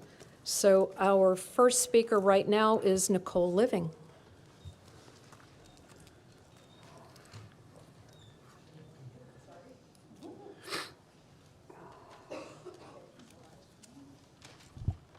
The red button is on, correct? That's what it should be, right? Okay.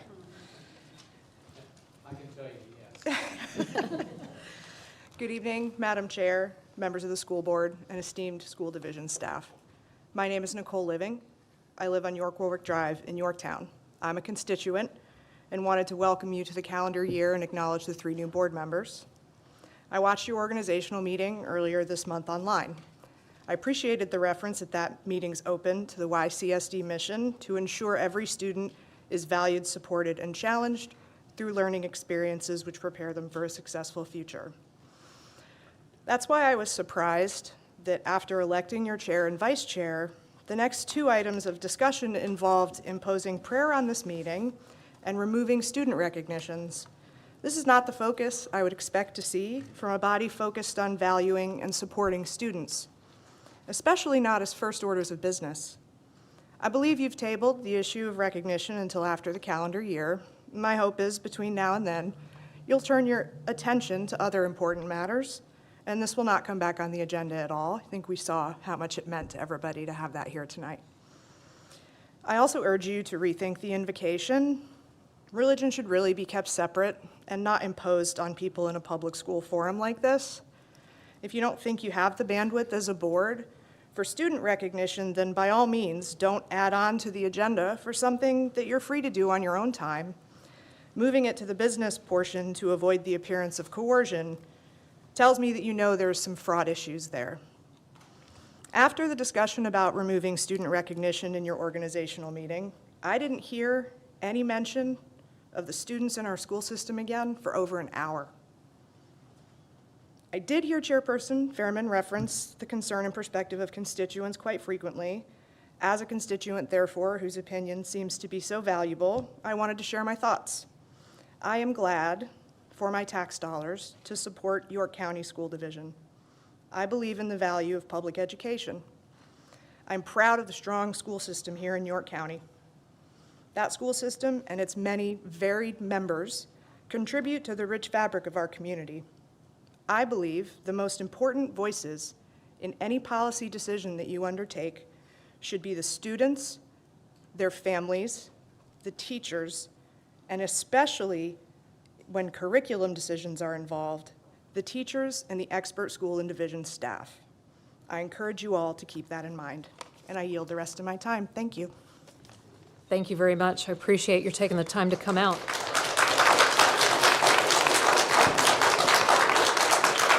Our next speaker is Nariel Living.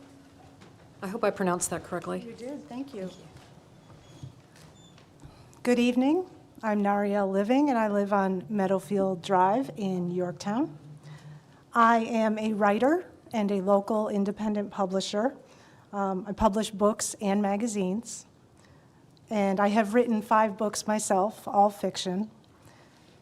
And in my business, the importance of the written word to communicate a message is paramount. But more than communicating a message, we communicate thoughts and ideas and emotions for our readers to experience. And it is these thoughts and ideas and emotions that help teach children critical life lessons. I'm here today to urge you to continue to allow the school librarians, reading specialists, and teachers the freedom to make informed decisions about what books are on the shelves in our schools.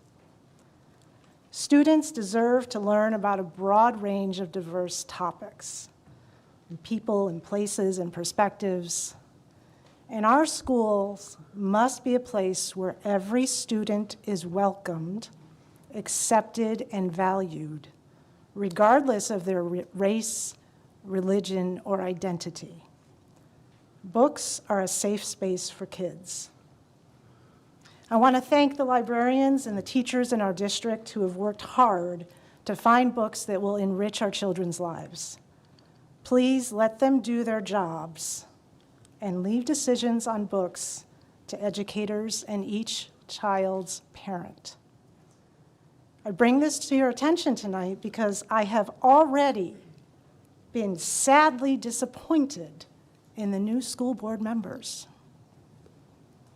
You were all elected because you ran on a Republican ticket, despite state law requiring nonpartisan running.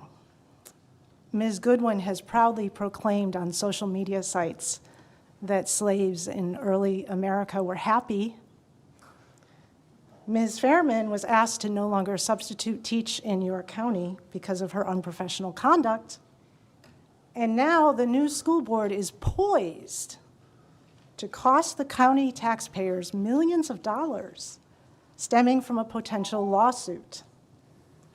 I sincerely hope you all decide to stop playing petty games and do what is right for our children.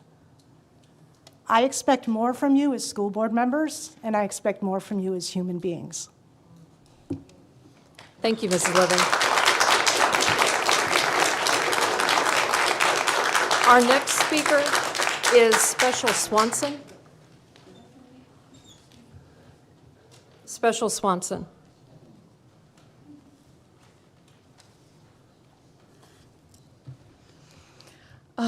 Greetings to the board members. My name is Special Swanson. And I too am an author. I'm a new author in Yorktown. I live at Barham Boulevard in Yorktown, Virginia, of course. And my book is called Blow Out the Candle. Now, Blow Out the Candle is a book for teens plus, and it talks about managing your rage, emotions, and managing your anger.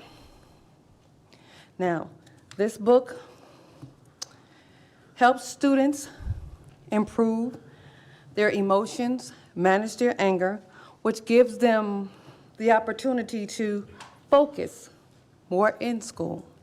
When they focus more in school and get good grades, they enjoy coming to school. When they come to school, we improve our attendance, which also improves our graduation rates.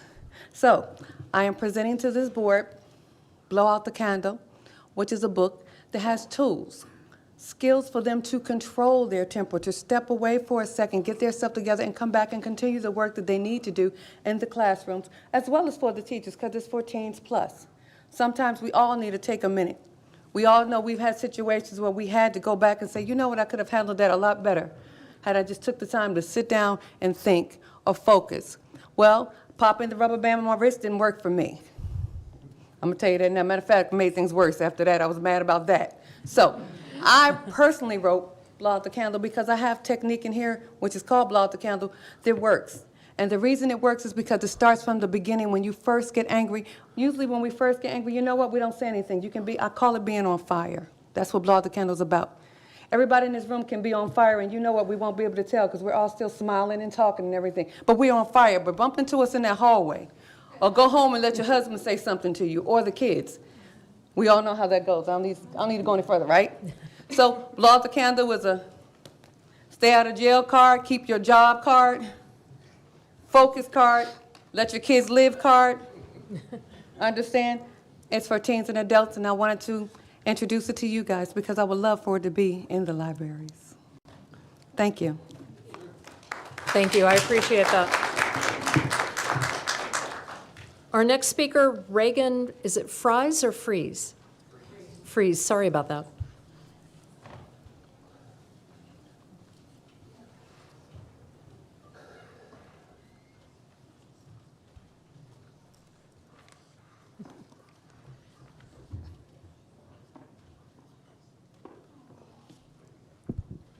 Good evening, school board. Good evening, Dr. Shandor and school board members. My name is Reagan Fries, and I am in 3rd grade at Coventry Elementary School. This school year, my friends and my 2nd grade teacher and I got to present for Accent on Academics.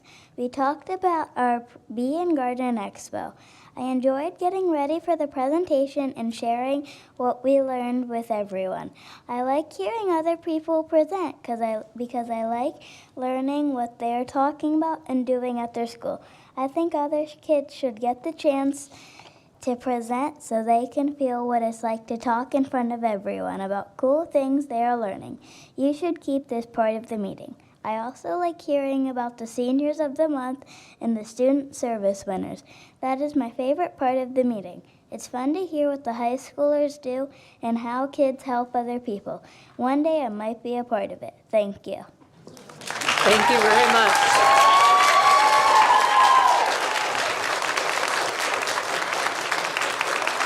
Our next speaker is Ruth Fries.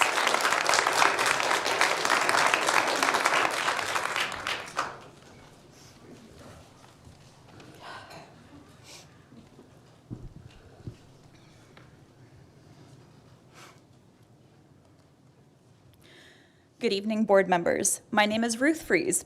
I am speaking as a parent, first and foremost. I also happen to be a teacher at Mount Vernon Elementary and the wife of the principal at Yorktown Middle. If you can't tell based on the fact that our 8-year-old has seen enough board meetings that she has a favorite part, our family is very invested in York County schools. You just heard her words. Now you will hear mine. Even if you all choose not to listen, I hope that the community listens. I am generally not one to speak up about things. However, I worry that our division is about to take a turn for the worse. I fear that our newest board members have already begun creating a toxic work environment. 3 board members spoke on a podcast before being elected about their intentions to fire Dr. Shandor. In my previous division, most teachers favored one candidate for superintendent. The school board decided on a different candidate. That person never gained the trust of the employees. Leadership was always in question, and there has been a mass exodus of teachers year after year. That division has recently been in the national news. Leadership matters. Staff here trust and respect Dr. Shandor and his decisions. We value his impact. He makes a connection with students and employees. The success of York County School Division is largely due to Dr. Shandor's leadership. In a time when teacher turnover is a reality, why would you risk that here by firing him? Those 3 board members spoke at their first meeting about a few things that show where their priorities lie, excluding Dr. Shandor, and where they do not lie, students. You discussed where Dr. Shandor and Ms. Berry will sit at school board meetings, and at that meeting felt like he should not sit with you. You said it was not meant to be perceived as you being high and mighty, but that is exactly how it comes across to anyone who knows your intentions. I'm glad you have listened to your constituents about that. You've also discussed removing Senior of the Month, Student Service Awards, and Accent on Academics. This shows you aren't prioritizing our students. Students work hard to get these awards, and you want to limit their recognition to a stop in the hallway, a school celebration, or a snippet in a video. You say that accent on academics is a huge burden on teachers, but the best teachers are the ones who are being recognized. Those teachers who are role models for other teachers don't view it as a burden and want their students' hard work to be recognized. Again, you want this to be a video or a recognition that won't get seen by many. When our daughter presented on behalf of her class, her grandparents came. Her great-grandmother and other extended family members were able to watch her speak because of the live stream. We have multiple friends whose children were recognized as Senior of the Month or Student Service Award recipients. Family members across the country were able to see them being recognized. A simple in-school celebration wouldn't allow for this. These students serve as role models for other students. I urge you to reconsider your attempts to remove these recognitions from board meetings and to show Dr. Shandor the respect that he has shown you. Thank you very much. Dina Montini is our next speaker. Dina Montini. Dina Montini.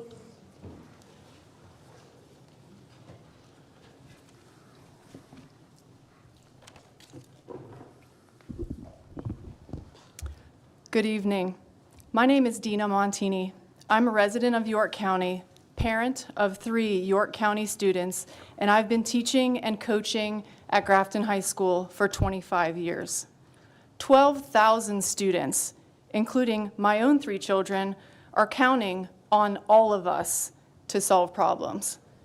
We leaders need to avoid the culture wars, name-calling, and personal vendettas that have plagued school divisions all over this country.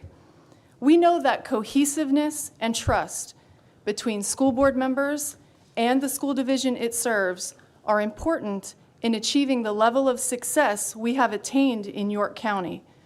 Constituents are upset and teachers have become fearful by declarations made at meetings, on podcasts, and on social media. Statements which accuse teachers of having a, quote, hidden leftist agenda and say that you can see the indoctrination happening, they're hurtful and patently false. Teachers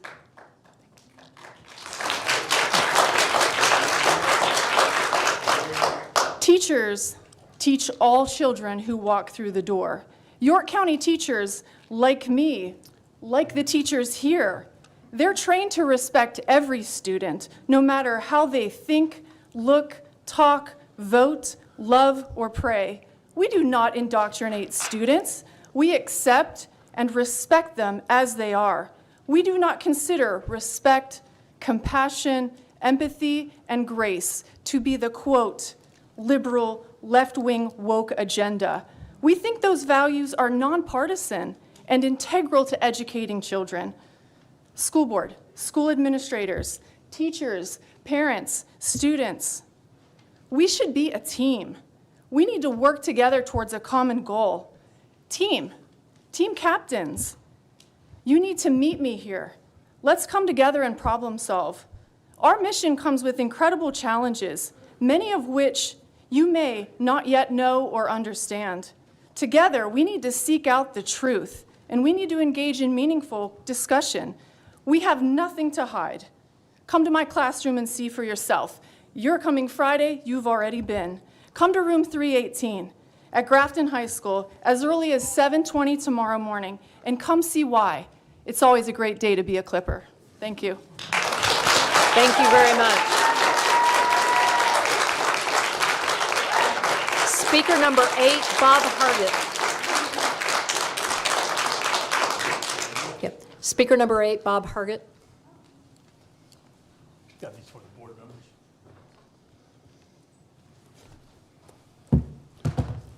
I'm going to start off with a good evening, and I'd like to say thank you to my fellow citizens for having the personal fortitude to step forward and represent your fellow citizens of York County and what I consider to be the most important responsibility of our community and our nation is developing those young, innovative, critical thinking minds for our future. I'm the lead administrator of a developing citizens initiative known as the York County Pocosin Community Missions. The YCPCM initiative is inspired by our constitutional republic's founding documents and principles set forth within them, and is manifested within individual citizens and groups such as the Breakfast Club, Concerned Citizens of York County, and many more to help improve our communities and beyond.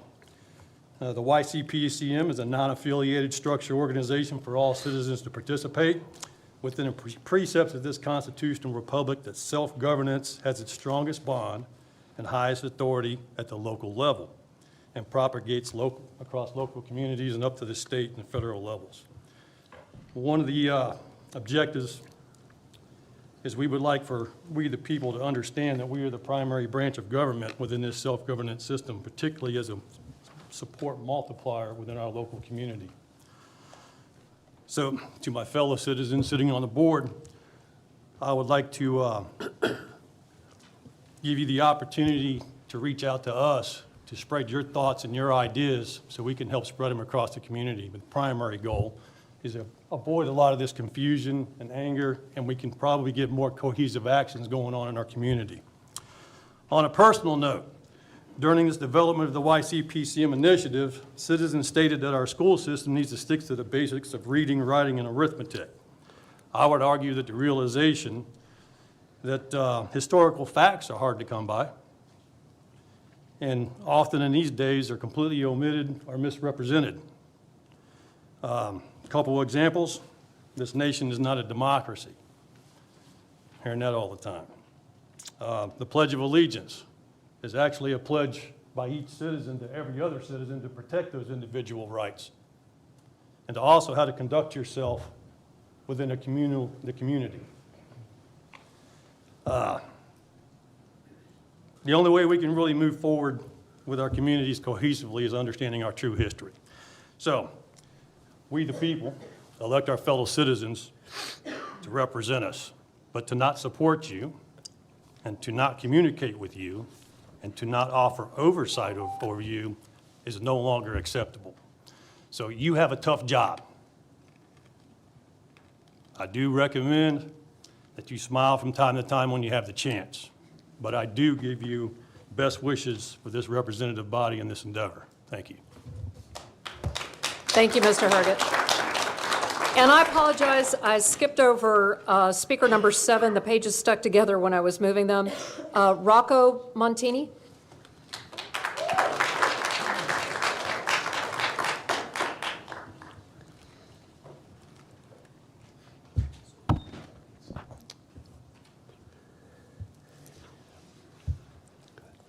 Good evening, school board members. My name is Rocco Montini, and I am a 4th grader at Seaford Elementary School.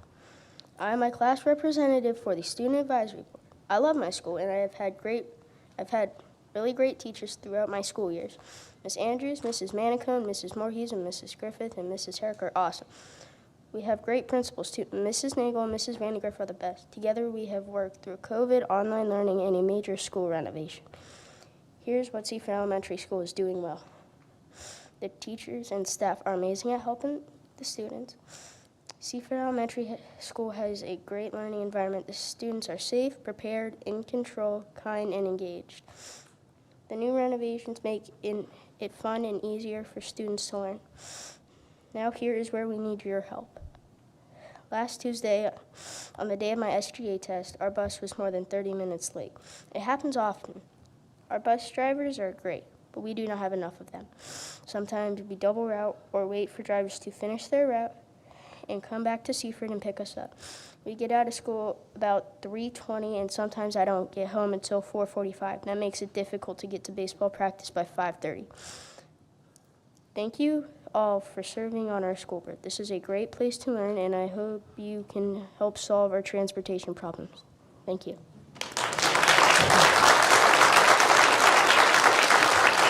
Thank you so much. Definitely appreciate that. Speaker number 9, Jennifer Herget.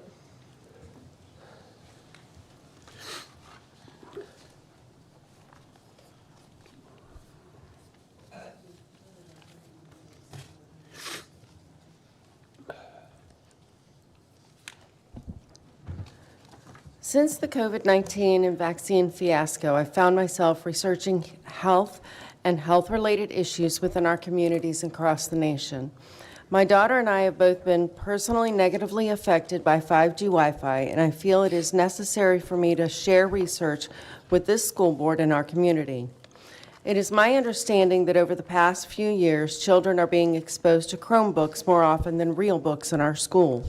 Cell phones and Chromebooks are constantly pulsating microwave radiation to the closest cell tower. How many are in any given classroom? I encourage all of you to watch a 23-minute video on Rumble. Go to rumble.com and search wireless in our classroom and home. It is an interview done by the Virginia Medical Freedom Alliance. I would like everyone to go to the bottom of the back of the flyer if you received one. I handed out to see if you have an iPhone. You can go to Settings, General, Legal and Regulatory, and then RF Exposure, which is radio frequency exposure. If you're holding on onto a radiating phone, then you are being exposed to microwave radiation that exceeds the government guidelines for exposure limits. If you go down further, it says basically, don't touch it. Use a speakerphone or headset, not earbuds, which is a microwave transmitter on both sides of your head. Back to the front of the flyer, I'll just touch on a few points. In 2011, the World Health Organization's International Agency for Research on Cancer classified radio frequency as Group 2B, a possible human carcinogen. How are children exceedingly vulnerable? Their bodies are still developing, their brains are still developing, they have thinner skulls, they have higher water content in their brains, so they have more conductivity through their brain tissue. Bone marrow in the skull of a child absorbs 10 times more wireless radiation compared to that of an adult. What are the health impacts? Damage to sperm and reproductive organs, effects of autism and Alzheimer's, neurological disorders, learning and memory deficits, behavioral issues, sleep disruptions, and more. Parents, where's your router in your home? I've spoken with several people that actually turn their Wi-Fi off at night because it affects their sleep. Long-term health impacts include cancer, breast cancer, testicular cancer, thyroid cancer, and more. What can be done in our schools to protect our children? In Russia, Israel, Australia, Chile, and Bangladesh, cell towers are prohibited from school grounds. The U.S. and Japan have the highest radio frequency exposure in the world. Thank you. Thank you very much. Speaker number 10, Christy Chamberlain.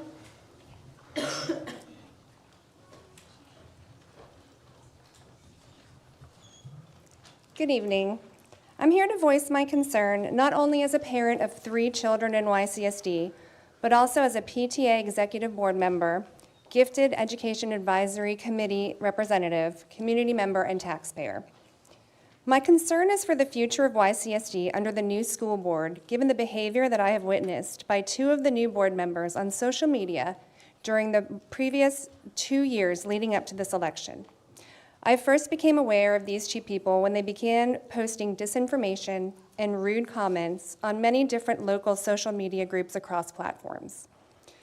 Their comments stated that a significant percentage of YCSD parents had emailed the Board of Supervisors to complain that CRT was being taught in our schools and that YCSD teachers were indoctrinating our children. It was suggested over and over again that our schools weren't safe. Now, York County is not that big, and everyone knows a teacher or is related to a teacher. We know that these are the beloved members of our community. So no one believed that. And I know this because when these supposed emails were FOIA'd from the Board of Supervisors, there were only 2 people writing in. The same 2 people sitting behind that desk right there, and they're the same people who are pushing these ideas onto social media, Linda Fairman and Kim Goodwin. This is now public knowledge, and it can be fact-checked. Aside from this disinformation, Kim Goodwin exhibited other alarming behavior on social media. She argued that African slaves may have been happy being enslaved. She attempted to dox a minor, a YCSD student, one of the very people she is now in the position of protecting and representing. And she called Dr. Carroll, the Chief Operations Officer for YCSD, a POS. Fast forward to 2023, these same 2 people decided to run for school board. They campaigned to keep politics out of schools. Yet they went on political podcasts, appeared on political flyers, received thousands of dollars from a political PAC, and appeared on the Republican sample ballot, knowing that school board candidates are supposed to be apolitical in the state of Virginia. They are not keeping politics out of schools. They have brought politics right smack into the middle of our schools. The very first thing they did once in office was to disregard all the experience from previous members and vote themselves chair and vice chair. They made rude and disparaging comments to YCSD staff. They threatened to take away student and volunteer recognition from an all-inclusive platform. And if what they said on the podcast is correct, they plan to make significant changes to our award-winning schools, which may result in lawsuits that take the limited funds from our schools and taxpayers. I know that many people share our concerns. Many people have emailed the school board for answers. I know they have read our concerns and they reply with form letters, but they do not answer our actual questions. There seems to be no transparency so far. I am hoping that the school board will put politics aside, realize what an important and wonderful role and opportunity they now have, and focus on our students and teachers and keep our schools great. Thank you. Thank you, Ms. Chamberlain. Speaker number 11, Carrie Fotis. Speaker number 11, Carrie Fotis. Is that correct?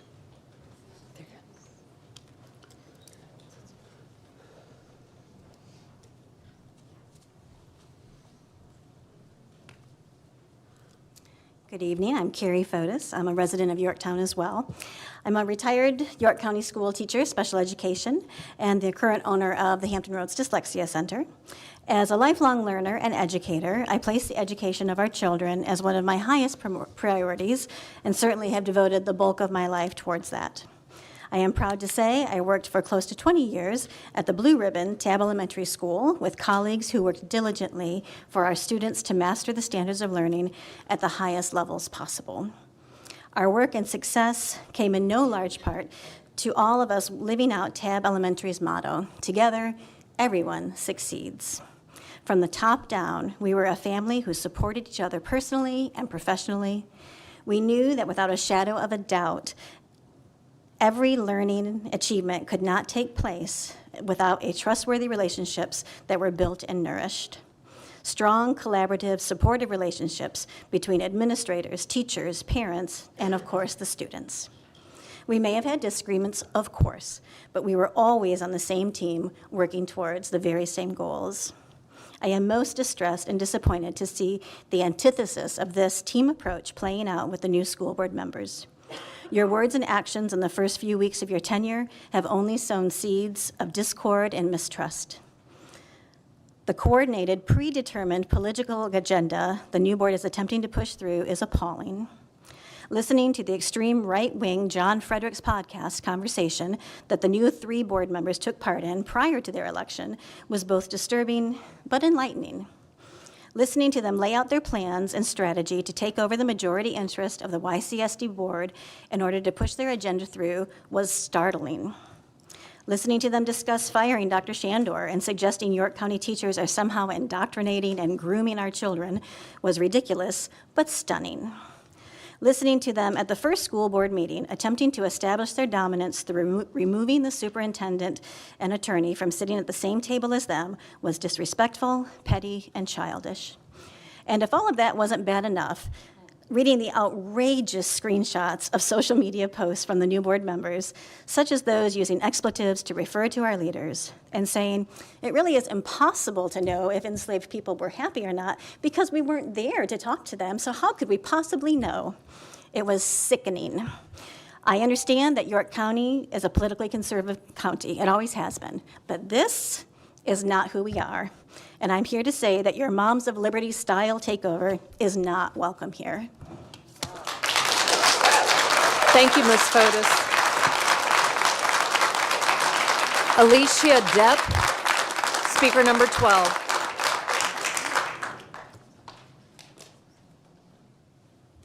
Hello, my name is Alicia Depp, and I'm a resident of York County and the parent of a middle schooler.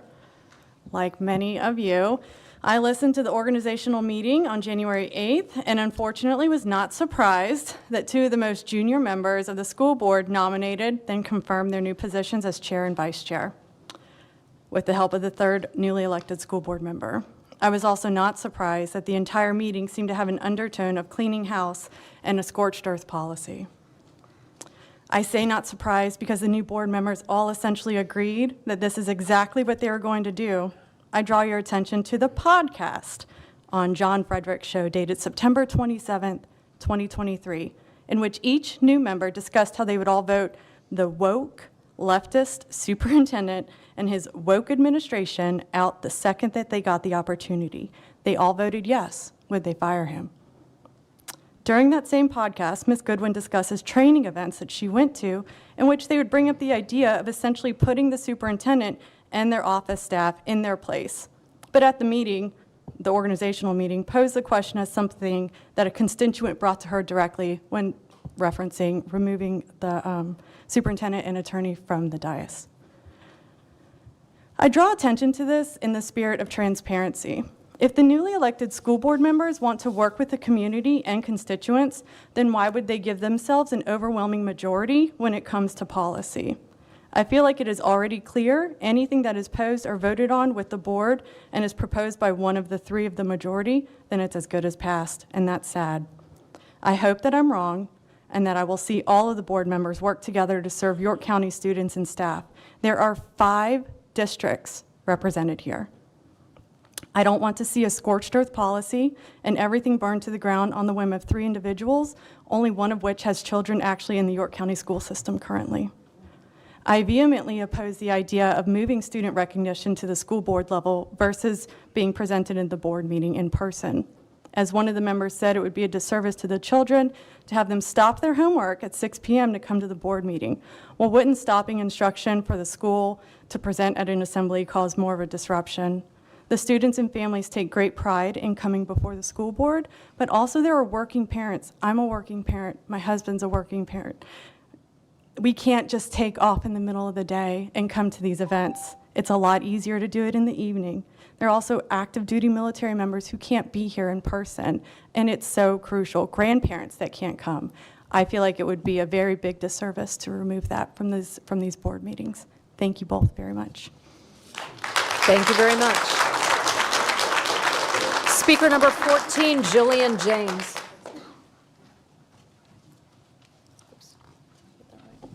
Yeah, that's because 13 was out.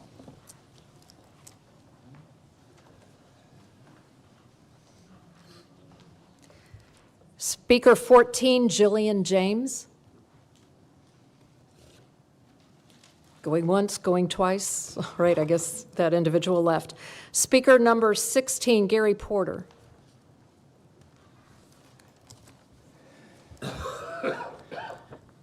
Good evening, Madam Chair, members of the board. My name is Gary Porter. I live in District 2. Public prayer has been a part of the DNA of this country since its first settlement by English colonists. Reverend Robert Hunt prayed at the foot of a cross erected in the sand of Cape Henry on April 29, 1607, before the settlers ventured on to establish Jamestown. The Pilgrims prayed upon sighting land at what would become Plymouth, Massachusetts, and set themselves up as a civil body politic before they even set foot on dry land. The first act of the first representative legislature in America, here at Jamestown on July 30th, 1619, their first act was to open with prayer. On October 16th, 1746, Massachusetts Governor William Shirley declared a day of prayer and fasting for deliverance from a French fleet which the colonists had received word was on its way to ravage the port of Boston and other ports. While still short of America, the French fleet was mysteriously ravaged by a storm that scattered the fleet and sank many ships, resulting in the loss of 2,000 men, including the admiral. The fleet returned to France. On June 12, 1775, less than 2 months after the battles of Lexington and Concord, the Continental Congress declared a day of public humiliation, fasting, and prayer. John Adams wrote to Abigail, "We have appointed a continental fast. Millions will be upon their knees at once before their great Creator, imploring His forgiveness and blessing." At the Constitutional Convention on July 28, 1787, Benjamin Franklin reminded the delegates that, quote, "In the beginning of the contest with Great Britain, we were sensible of danger. We had daily prayer in this very room for divine protection. Our prayers, sir, were answered." The same week that Congress passed the Bill of Rights, October 1789, President George Washington declared, "It is the duty of all nations to acknowledge the providence of Almighty God, to obey His will, and humbly to implore His protection and favor." The United States has observed an official day of prayer since 1952, when a joint act of Congress signed into law by President Truman created May 1st as the National Day of Prayer. To bring us up to modern times, President George W. Bush declared days of prayer after the terrorist attacks of September 11th, 2001, and after Hurricane Katrina. Why did he do this? To bring us together. While there is certainly currently, as Ms. Berry knows, a split between the Fifth and the Ninth Circuits on this issue of prayer at school board meetings, I'm quite confident that if either of these cases reaches the Supreme Court, the present Supreme Court will find no fault with prayer when conducted within the confines set by Town of Greece versus Galloway. In conclusion, I commend you in your decision to begin York County School Board business meetings with prayer. Amen. Thank you, Mr. Porter. Speaker number 17, Susan Hildrum.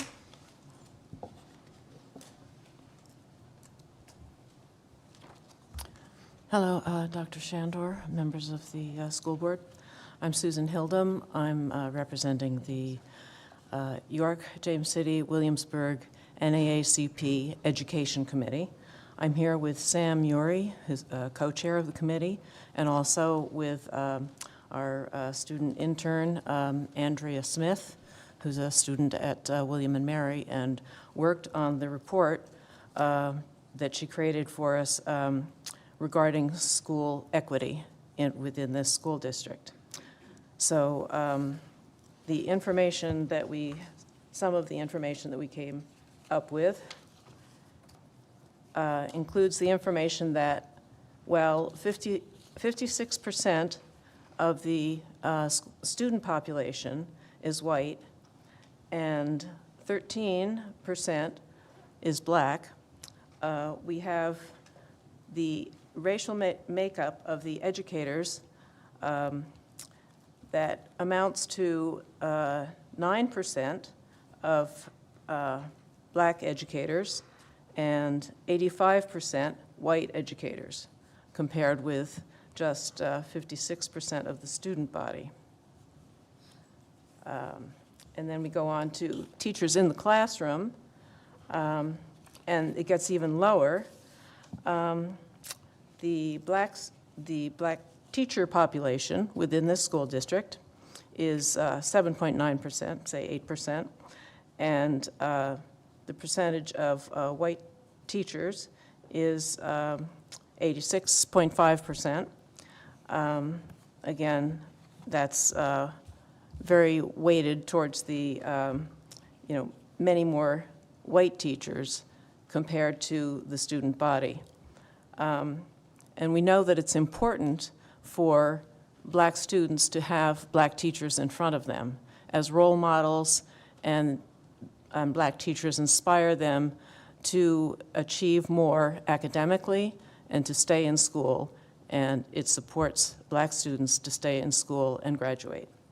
And then we go on to the administrators, who is a little different. There are actually 21% black administrators and 75% white administrators within the school system. So interesting dynamic there. And I don't know how close I am to ending. We do have some information we'd like to give you about the NAACP Virginia State Conference with their education priorities. We want to defend the teaching of America's history, which includes black history, and support accurate interpretations of U.S. policies, social mores, and laws that have run counter to the promises of American Thank you, Ms. Oldham. democracy. Thank you. Thank you very much. Speaker number 18, Andrea Smith.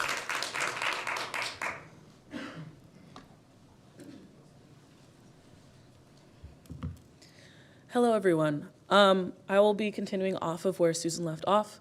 As stated before, my name is Andrea Smith, and I am a current student at the College of William & Mary. I am a senior sociology major with a minor in history.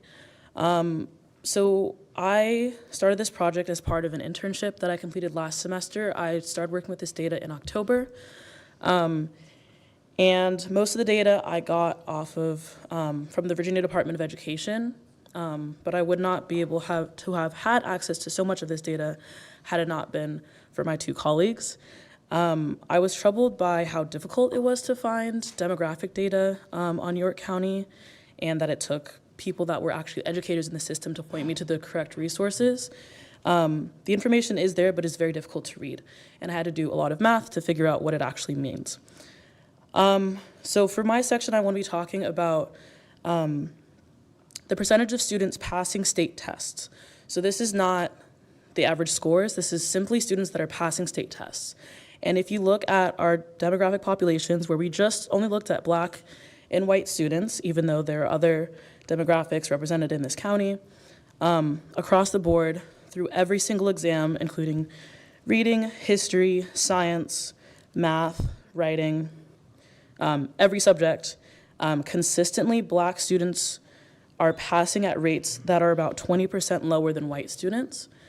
And if you take the data from all students, Black, white, and all other racial groups, that average is lower than how white students are performing. So for example, let's say for reading, for the year 2021 to 2022,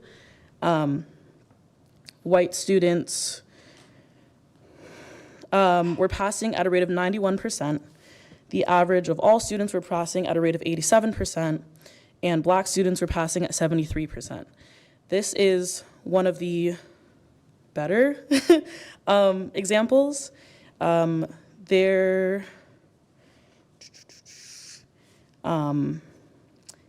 subjects like science, in 2020 to 2021, the Black pass rate for science exam was only 51%. So all this data that I found was very jarring and very upsetting, especially to me as a Black student. I'm from San Jose, California, and the county that I grew up in was only 3% Black.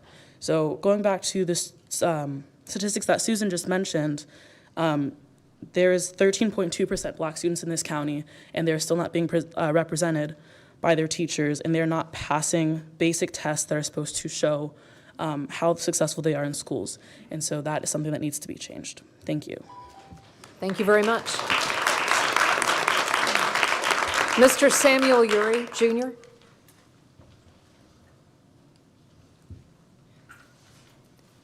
Samuel, am I pronouncing this Uri? E-U-R-E? Oh, there we go. Sorry about that.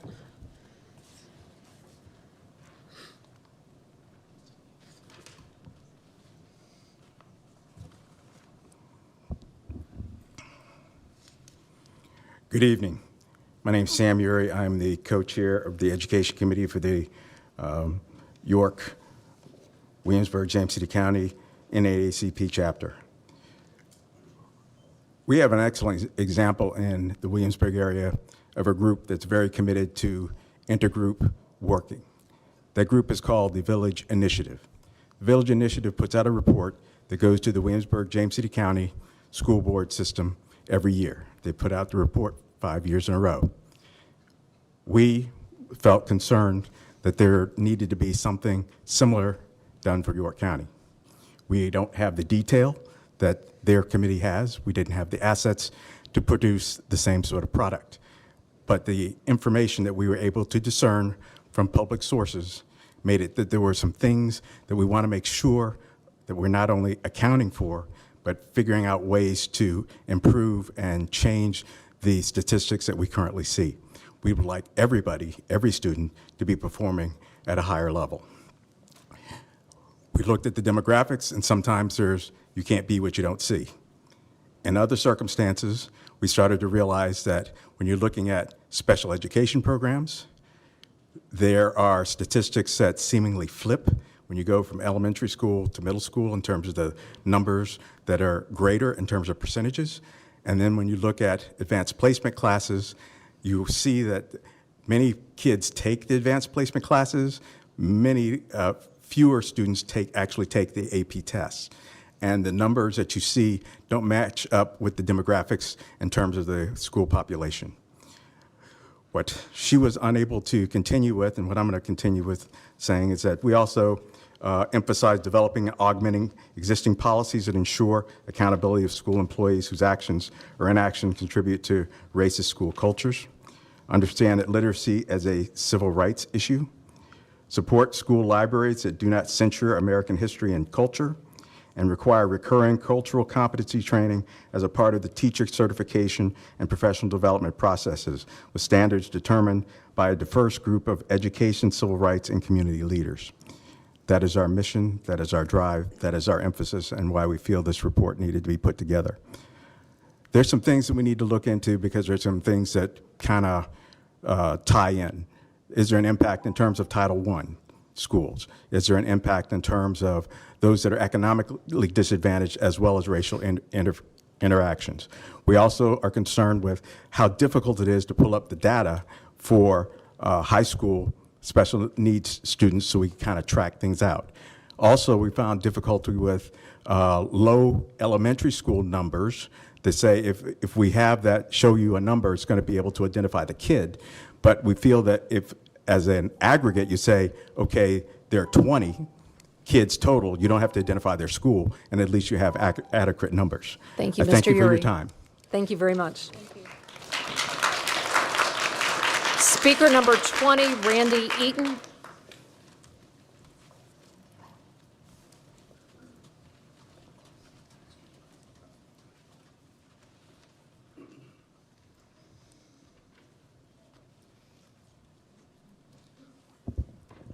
Good evening.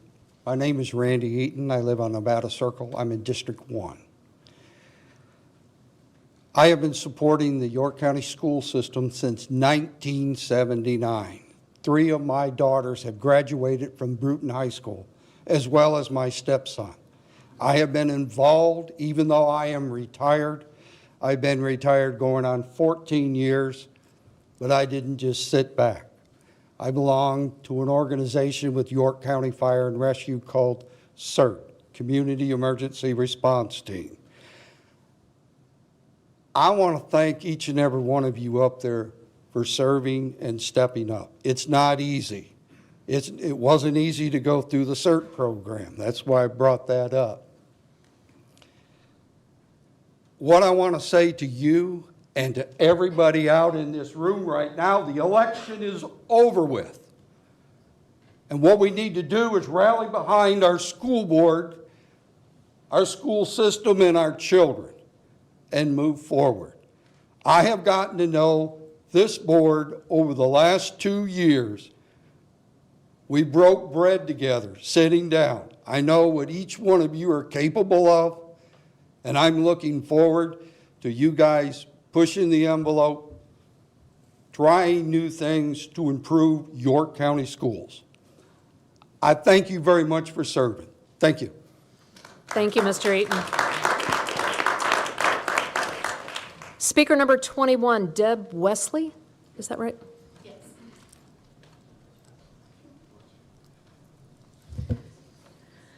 Good evening, Madam Chair, members of the board, and Dr. Shandor. My name is Deb Wesley. I am the York Education Association president and an elementary reading specialist here in York County.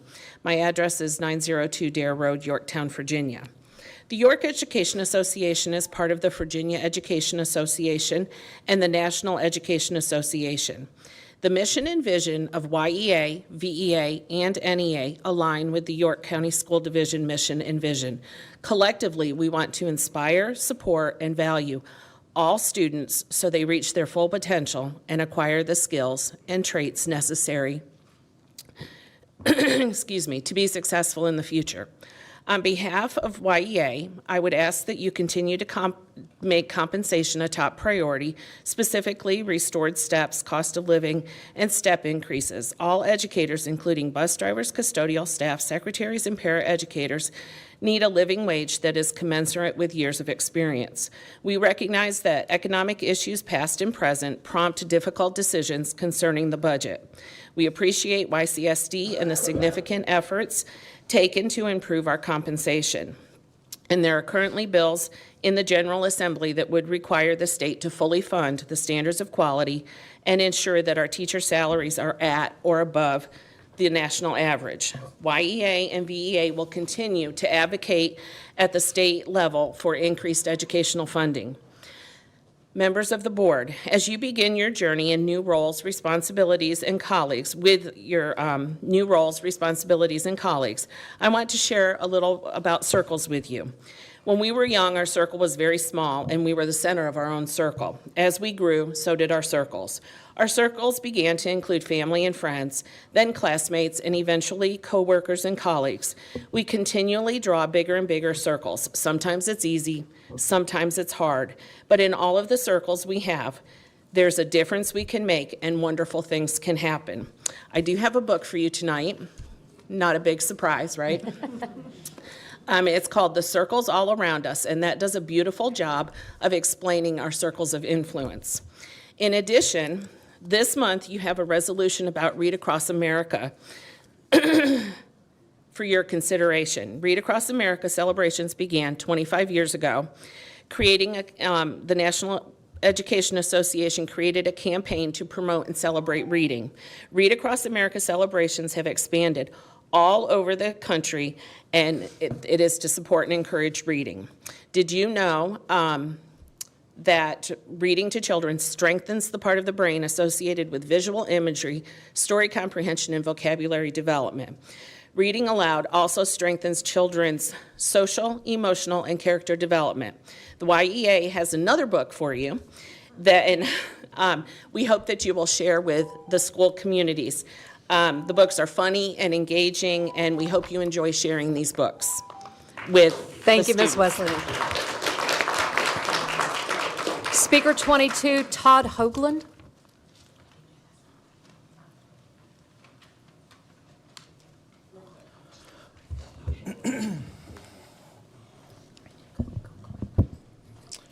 My name is Todd Hoagland. I am a resident of York County. Members of the school board, Dr. Shandor, not only am I a parent to 5 awesome children that have attended or are attending York County schools, but I'm also a special education teacher at Grafton Middle School, happily at Grafton Middle School. One of the duties that I have as a special educator is to conduct what's called a functional behavior assessment on students. It's called an FBA. So an FBA is one of these things that we do when we find behaviors that are interfering in a student's day. That might be aggression, classroom disruption, or just blatant noncompliance. An FBA becomes necessary when the staff and parents look at the available data, and the team then determines the function of those behaviors. Functions can be anything like escape or avoidance of something that they don't prefer, seeking attention from peers and adults, sensory stimulation if they're feeling dysregulated, or obtaining a tangible such as a toy, food, access to preferred activity, or control. Several citizens have become very concerned with the behavior of this school board, especially at the last meeting. It was clear that some of the board members had met before the work meeting to develop a list of items to be discussed, referred to as structure of meetings. Ms. Goodwin proposed having an opening prayer, which can bring about legal and social consequences the board is not prepared for. When prompted, Mr. Payevich suggested removing student recognition from board meetings. And Ms. Fairman proposed isolating the board above all others on the dais. Mr. Schaefer and Mr. Richardson pushed back on this. But Ms. Fairman explained, the voters are voting for the school board, and the school board hires and fires the superintendent and everyone along the line with staff so it is following that basic chain of command. That's a quote. On September 27th, on a very conservative political podcast, Mrs. Fairman spoke about fighting the leftist agenda, and that leftist agenda was viewed by parents during COVID. Mrs. Goodwin spoke about combating indoctrination of students that is hidden within the curriculum. Ms. Fairman also said that she would like to look at Dr. Shandor's contract and bring in someone who will focus on what's best for York County. Then all three of the new board members voted to fire Dr. Shandor. Is that what's best for York County? Niche.com says that YCSD is number 3, best district in Virginia. It says number 2, best district in Virginia for teachers. Thank you, Mr. Hoagland. I ask you to look at the data of where this leftist agenda is, where the indoctrination is. Thank you, Mr. And then Hoagland. look at the function of your behavior. Thank you, Mr. Hoagland. Number 23, Jennifer Register.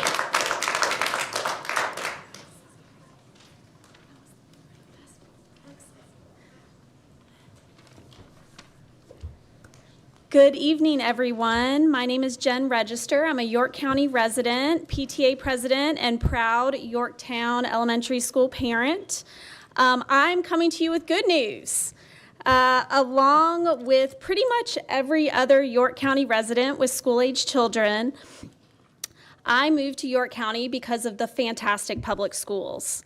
I actually took a Facebook poll, and I asked for individuals who'd moved to the county in the last 15 years why they chose York County over all the other local options. I had 35 responses, and 32 of them listed the public schools as one of their top 3 reasons. The 3 individuals that didn't have school-age children. I also had 2 residential real estate agents here in the county who mentioned that the schools are a top reason for most of the individuals who move here. I am generally very happy with how things are going in the school system. Similar to Rocco Montini, I could give you an earful about transportation.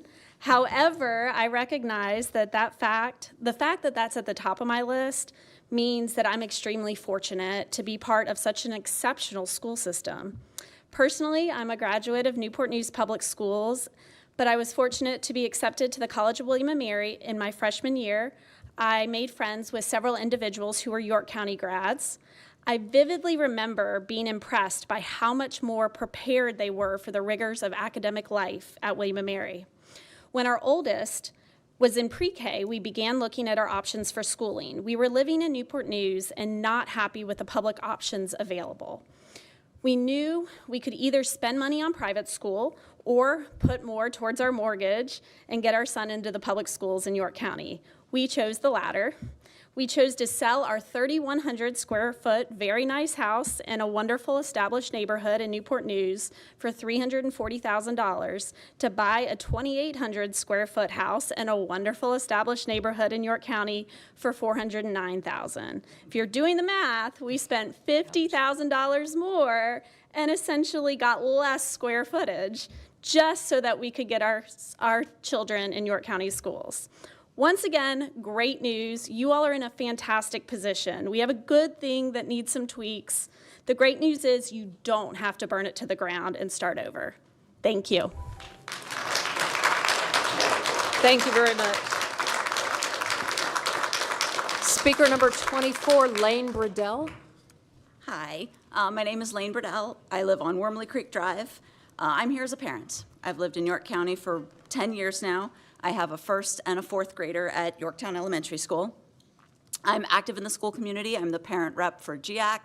I am a member of the PTA board. I am a strong believer in public education, and I can honestly say that I have had nothing but wonderful experiences with teachers, staff, and administration here. I hope that the school board recognizes that we have something amazing in the York County schools. We have caring and experienced teachers. We have strong administration at both the school and the district level. They are all invested in doing what's best for our students. I hope that you all will continue to maintain these strengths and not undermine them. We've got a good thing going. Let's keep it going. Thank you very much. Rebecca Stauffer, number 25. Is it Stauffer or Stauffer? It's Stauffer. Sorry about that. Yes, ma'am. No Stauffer. worries. Thank you. Good evening. My name is Rebecca Stauffer. I'm a current third grade teacher at Coventry Elementary School. Thank you for allowing me to speak to you today and for your dedication and support of the current YCSD mission, core values, and priorities. As a York County teacher of 7 years, I have worked under some of the best leaders, including Lisa Gelamo, Brian Fries, and Dr. Shandor, all of whom have treated me with kindness, grace, and respect throughout my personal growth in this job.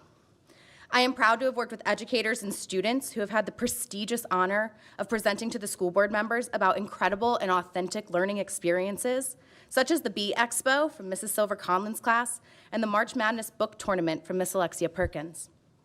These activities stem from our current leaders saying yes to teachers who have the passion and desire to teach in this way. This division's leadership, ranging from our school-based lead teachers to the superintendent, have allowed me to have a voice in education. I have had many conversations with my leaders where I have felt heard and validated. I've also been in many meetings where we don't see eye to eye, but those conversations have always been respectful and intentional on making the best decisions for students. There is no doubt that every decision made under this division's leadership is solely to benefit the children that attend our schools. Through collective commitment and within the supportive culture, YCSD is continuously exceeding the state average by 5% for the on-time graduation rate. YCSD staff, teachers, and families are dedicated to molding future-ready graduates, and these practices start from the leadership at the top. Additionally, the families in this community are like none other. I have had the pleasure of attending many outside events, such as soccer games, fundraiser events, recitals, cultural festivals, and more. These events allow me to learn about my students' lives and better my relationships with them, which in turn allows me to integrate these connections into the classroom. The students that I've had the true pleasure of teaching have taught me more about myself and the ever-evolving world we live in than anyone else has. Over 7 years of teaching, I have taught students of all abilities, and I have taught students of many different races, ethnicities, cultures, religions, and backgrounds. I've had students who speak English as their second language. I have taught students who are being raised by their grandparents or foster parents or two moms. Every single student that I have taught comes with their own idea of what this world has to offer, and as a YCSD employee, I am happy to be on that journey with them, helping them become the best version of themselves. Before my time is up, I would like to extend an invitation. I would like to invite you to come into the classroom and see all students that we as teachers have the joy of teaching every day. Please come into the classroom and read to the children. Run a small group activity or participate in PE class with them. And then you will see the impact that teachers and administration have been able to make on all children under our current leadership. Thank you for your time and your continued support in upholding the mission of the York County School Division. Thank you very much. Number 26, Alexia Perkins. Good evening, Madam Chair, members of the board, Dr. Shandor, and esteemed colleagues. My name is Alexia Perkins, and I'm a second grade teacher at Coventry Elementary School. I'm here to kind of piggyback on what Rebecca Stauffer just said and how I love this district and why I'm here. I stand before you today with immense pride and gratitude to share my heartfelt sentiments about why I love working in York County School Division. This institution has become more than just a workplace for me. It has become a source of inspiration, support, and endless opportunities for both professional and personal growth. First and foremost, the unwavering support that permeates every corner of the YCSD School Division is truly remarkable. From the moment I stepped into this educational community as a paraeducator, I felt a sense of belonging and encouragement. The collaborative spirit that defines our district creates an environment where every staff member is valued and their contributions are acknowledged. Whether it's through professional development programs, mentorship initiatives, or simply the camaraderie that exists among our colleagues, the support system here is unparalleled. Equally instrumental in making York County a fantastic place to work is its exceptional leadership.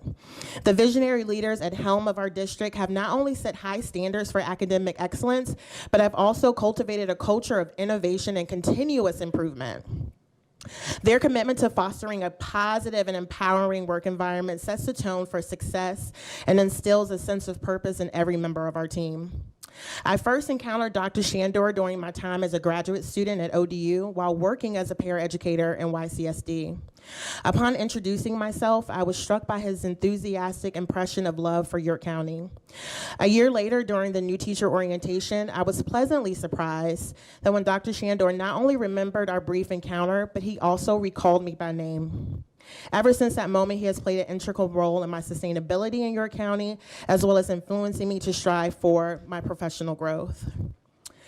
York County has emphasis on engaging educational experiences and high academic achievements have profoundly impacted both myself and my students.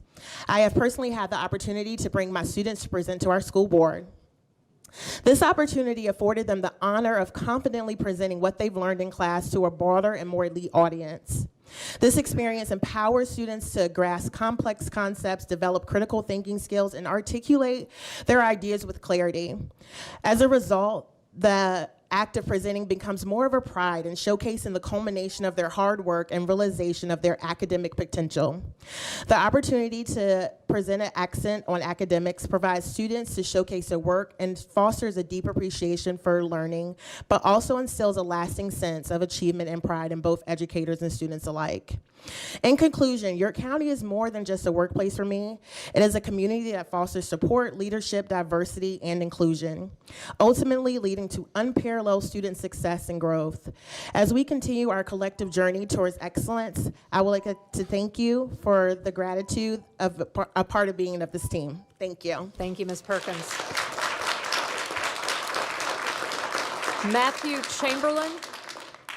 Matthew Chamberlain.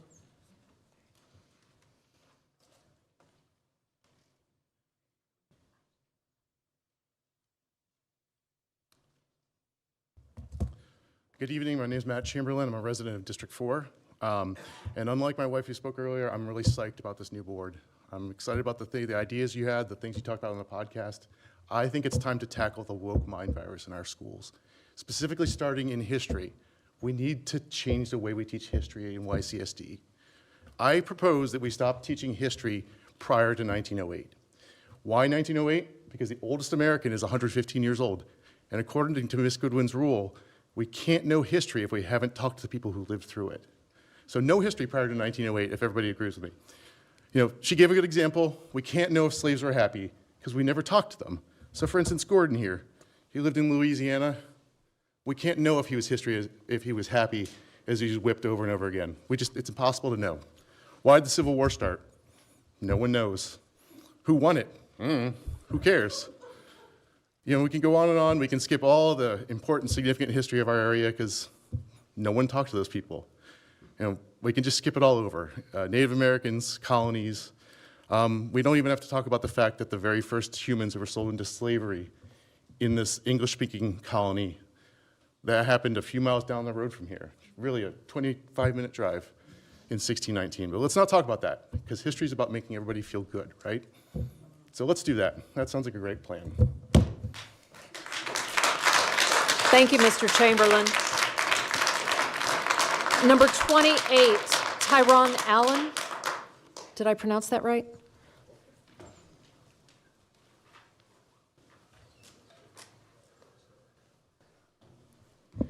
Hello, everybody. My name is Pashana Allen. Tyron Allen is my husband. He asked me to speak for him. Okay. Thank you. Okay. Thank you for your time. I would like to answer the question of what is erasure of Black culture. Erasure refers to the practice of collective indifference and willful ignorance that renders certain people and groups invisible, ignoring their creation and contribution to the culture. I have a daughter who attends Yorktown Middle School. She just sung the national anthem very beautifully there, and she was inducted into the National Junior Honor Society. And I want to thank the great guidance of Principal Freeze. What a wonderful school Yorktown Middle School is. I'm very proud to have her attend there. But it's important that diversity is taught across the board. We cannot erase Black history, you know. And Vice Chair Kimberly Goodwin, how could we not know if the slaves were not happy? Were they happy being lynched? Were they happy being murdered? Were they happy being raped? If you have children, would you like your children to be snatched out of your arms? How could we not know?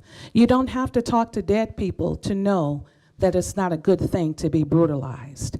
Let's use common sense, compassion, and you were voted in, and you can be voted out. Pay attention. You are here to serve the community. We want you to do that. Do a good job in including everyone. Don't leave out certain races. Don't do that. All history is important. That's what makes America, America. I have a minute and 16 seconds. Everybody in this room is an immigrant. Everybody in America is an immigrant, except the Native Americans. We need to include all history, the good, the bad, and the ugly. We don't do that to the Jews, do we? We don't, because we don't want the Holocaust to ever happen again. I don't want slavery to ever happen again. Okay? So let's be mindful of that, because Yorktown Middle School and all school counties have a responsibility to represent all of its communities. Thank you for your time. Thank you very much. Speaker number 29, Tammy Deerberger.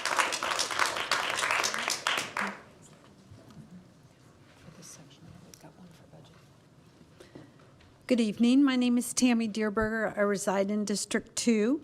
I viewed your January 8th work session meeting online. It was extremely informative. I understand that change can be hard, and I believe this school board has the best interests in mind for all York County School District students, parents, and staff. One of the changes proposed during the work meeting is to reduce the amount of time spent on student and school recognition at the beginning of the monthly school board meetings. There were great alternatives suggested. For example, in regard to student recognition, one suggestion was student assemblies where students will be recognized in front of their peers and teachers.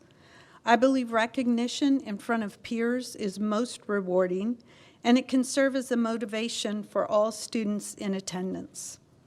I try to attend all the York County School Board meetings each month.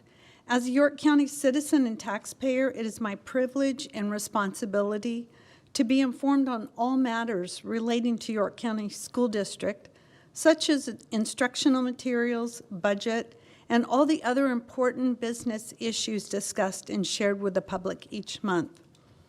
I have attended Newport News School Board meetings several times recently. They have an abbreviated student, staff, and school recognition and awards at the beginning of each meeting, and then they move right into the business portion of the meeting. I would like to see York County adopt something similar, an abbreviated recognition ceremony. Thank you for allowing me to share my comments tonight. Thank you very much. And that is the last speaker on the general comments. We have one speaker speaking specifically on the budget issue. Ashley Smith, please. If I could ask a quick question. If before we jump into the public forum on FY25 budget, I'd like to have Mr. Bowen come to the podium to present some information related to the budget. And then, of course, Ms. Smith can come up and... Sure. Thank you. Mr. Bowen.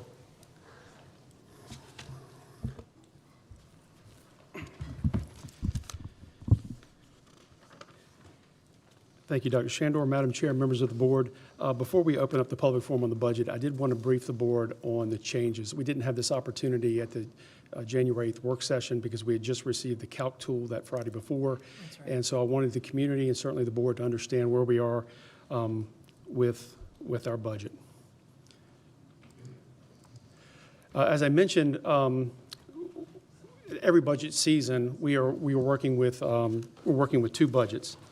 The first is the current year, which is the FY24, and we call that the FY24 expected, and I'll go through those changes first.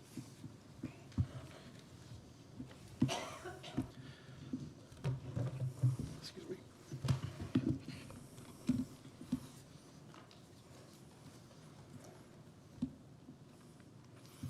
Okay, so the state funds school divisions in 4 categories. That's the standards of quality, incentive programs, categorical programs, and lottery programs. In September, the state passed a revised budget for FY24.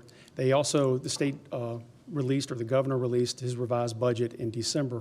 These were changes to kind of true up some certain data points, particularly the Virginia Preschool Initiative.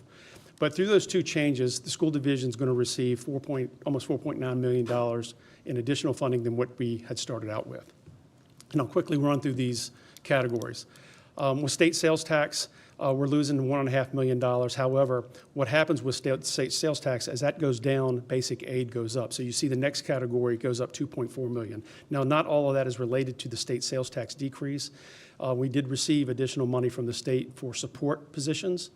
And so that's a combination of those 2 things. I will say that the state sales tax is an indicator of what's happening in the economy.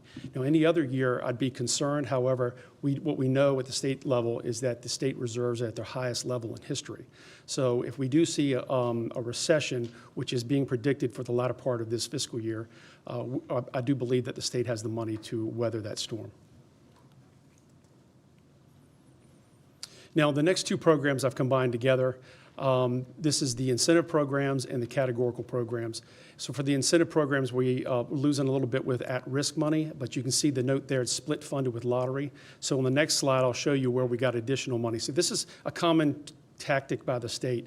These first 3 categories, SOQ, incentive, and categorical programs, are all funded from the general fund of the state. The next slide is lottery, and that comes specifically from lottery dollars. And then we also lose a little bit of Virginia Preschool Initiative, but you'll notice that next one, in the governor's budget, they're adding an additional category for VPI additional programs. So we're actually receiving a little bit more of preschool dollars. The one thing I really wanted to point out here is the all-in funding. A little over $3 million is what we received in September. Now, this is one-time money for specific categories.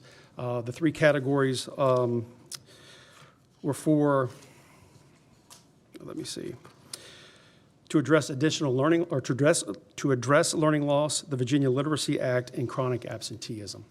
And so what's going to happen with this funding is we're going to receive it all this fiscal year, but we won't spend it all this fiscal year. So we'll be working with our county, our local government, to have those unspent funds reappropriated and carried forward.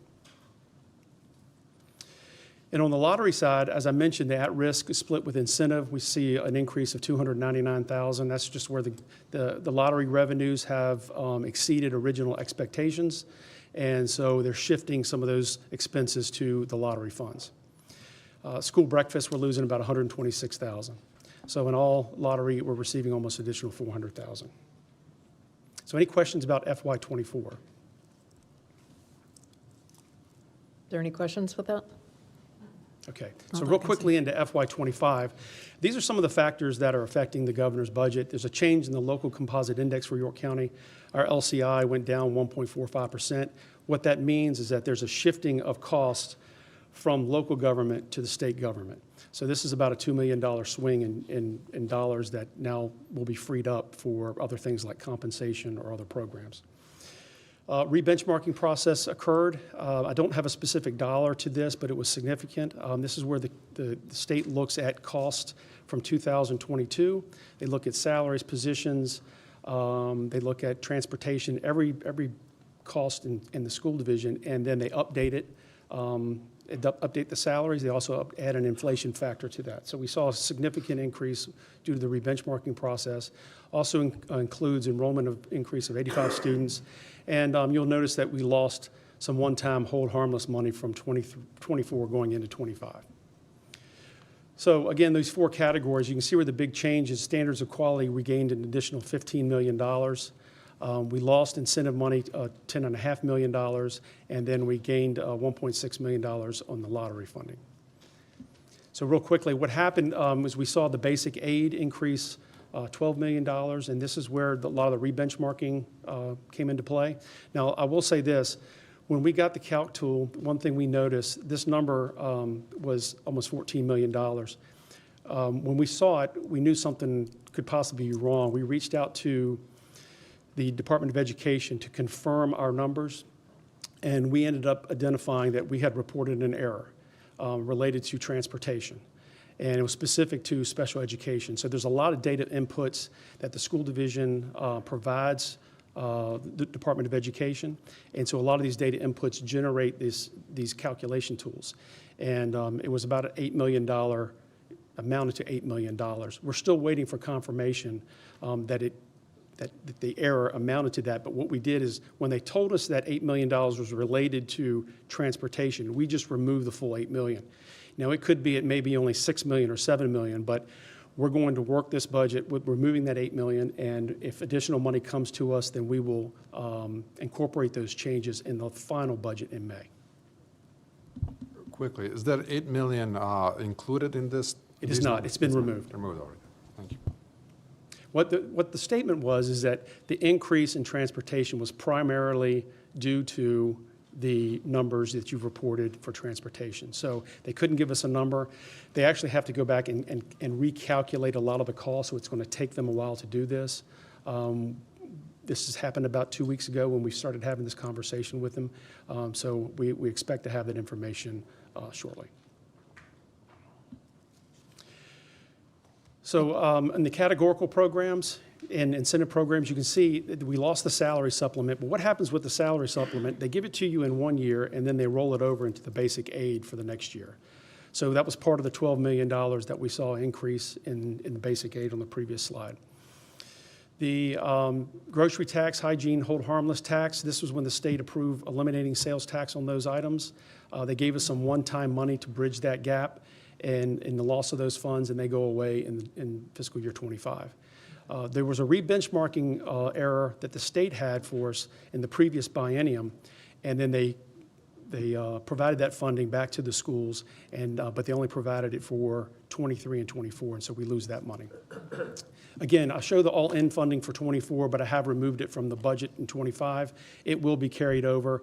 If I had to guess, I'd say at least half of that will be carried over into the next year. And then finally, with the lottery programs, at risk, we've seen a significant increase in the at-risk funding. And this goes to programs like remediation. We just approved 6 registered behavior technicians. That now will be covered by this new funding. So there's a lot of things in the current budget that will be presented in the superintendent's proposed budget that addresses some of our at-risk programs. And that's my update this evening. Be happy to answer any questions you have related to FY25. Thank you, Mr. Bowen. Appreciate it. Thank you. Thank you very much. Is there any, are there any other questions or anything? All right, Ms. Smith. Thank you for your patience, Ms. Smith. It's not my first time here. It won't be my last. Hi. Members of the board, Dr. Shandor, executive leadership team, my name is Ashley Smith. For those of you that don't know me, I am the president of the York County Council PTA, which oversees all 18 PTAs here in York County and represents over 4,000 parents here in the county. We are part of a larger constituent organization, Virginia PTA, which represents 130,000 parents, students, teachers across the Commonwealth. First, I want to share my gratitude to Dr. Shandor and the executive leadership team for their award-winning and transparent budget process.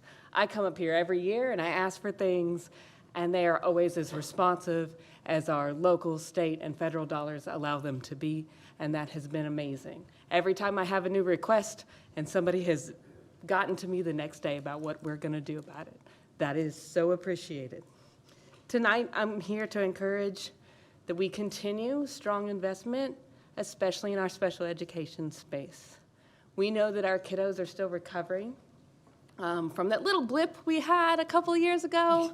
Our special education students are still not where they need. They've made great strides, and our staff is amazing and has done so much work, but they are still not where they need to be.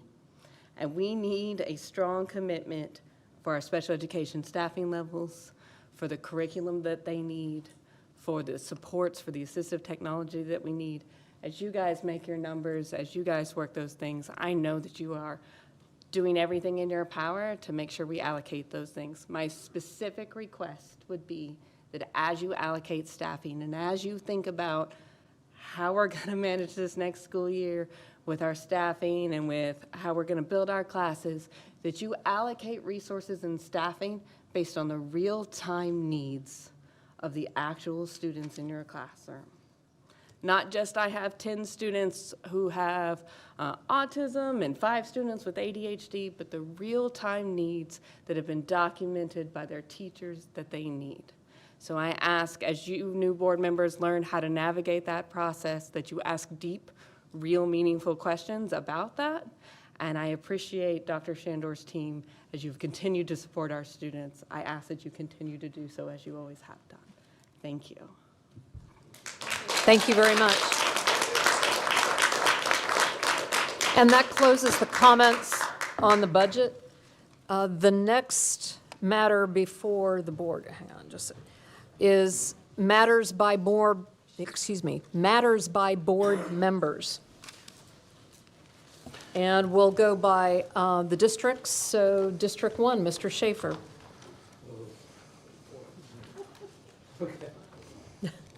Try to be brief.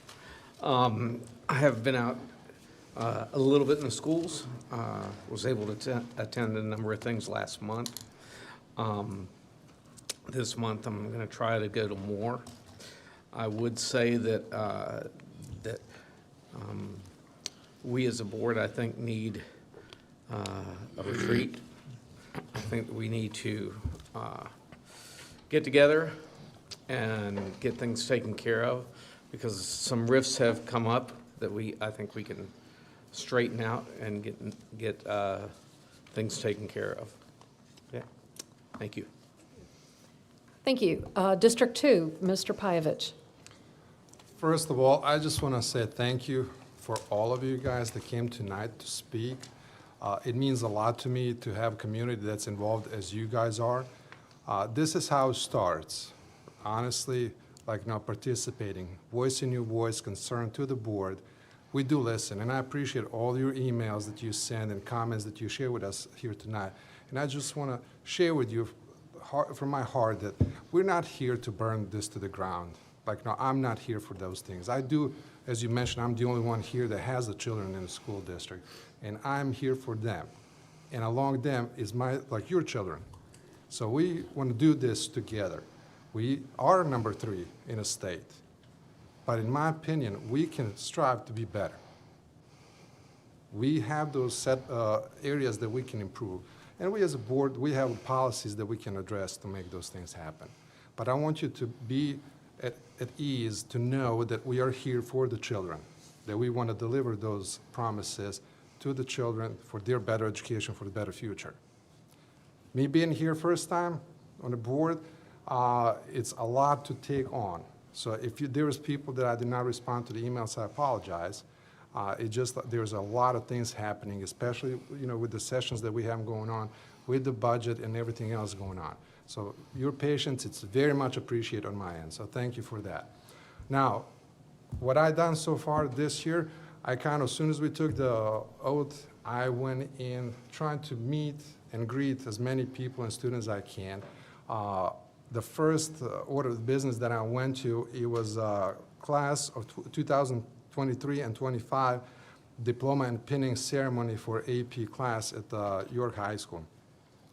It's just amazing to know that kids and how much they are achieving that program, how beautiful it is, and that we're able as a school district, school board to fund that program.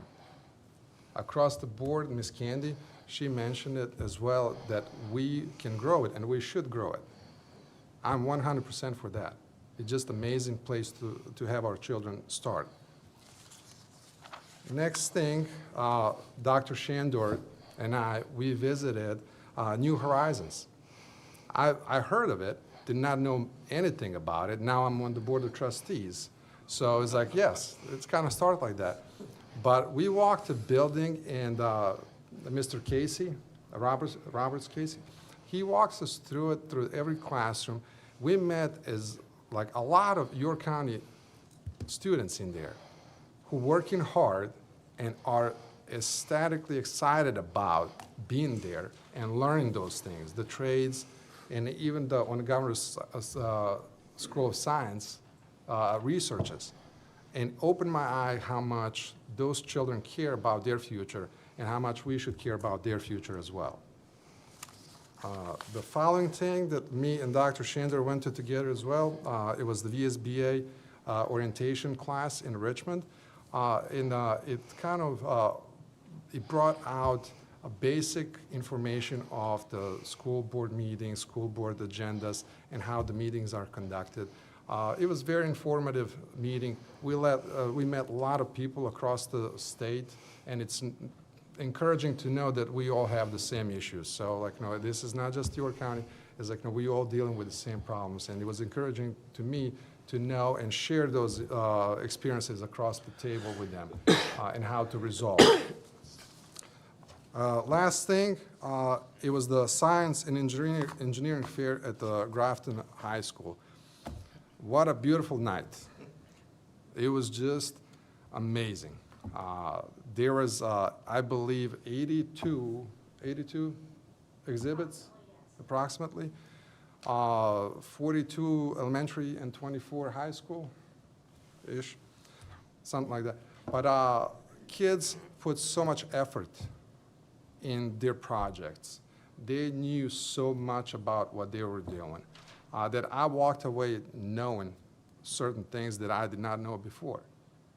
For me, as a foreigner, like, you know, those science fairs were just a fiction on the TV, on the movies, and it was like, no, it was just, it's a movie kind of thing. But no, actually, in reality, it's even more interesting.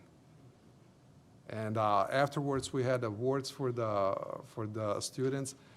Just their enthusiasm and, like, you know, the future that they have in front of them, it was just mind-blowing. So this would be what I have so far, and honestly, it is my honor to be here.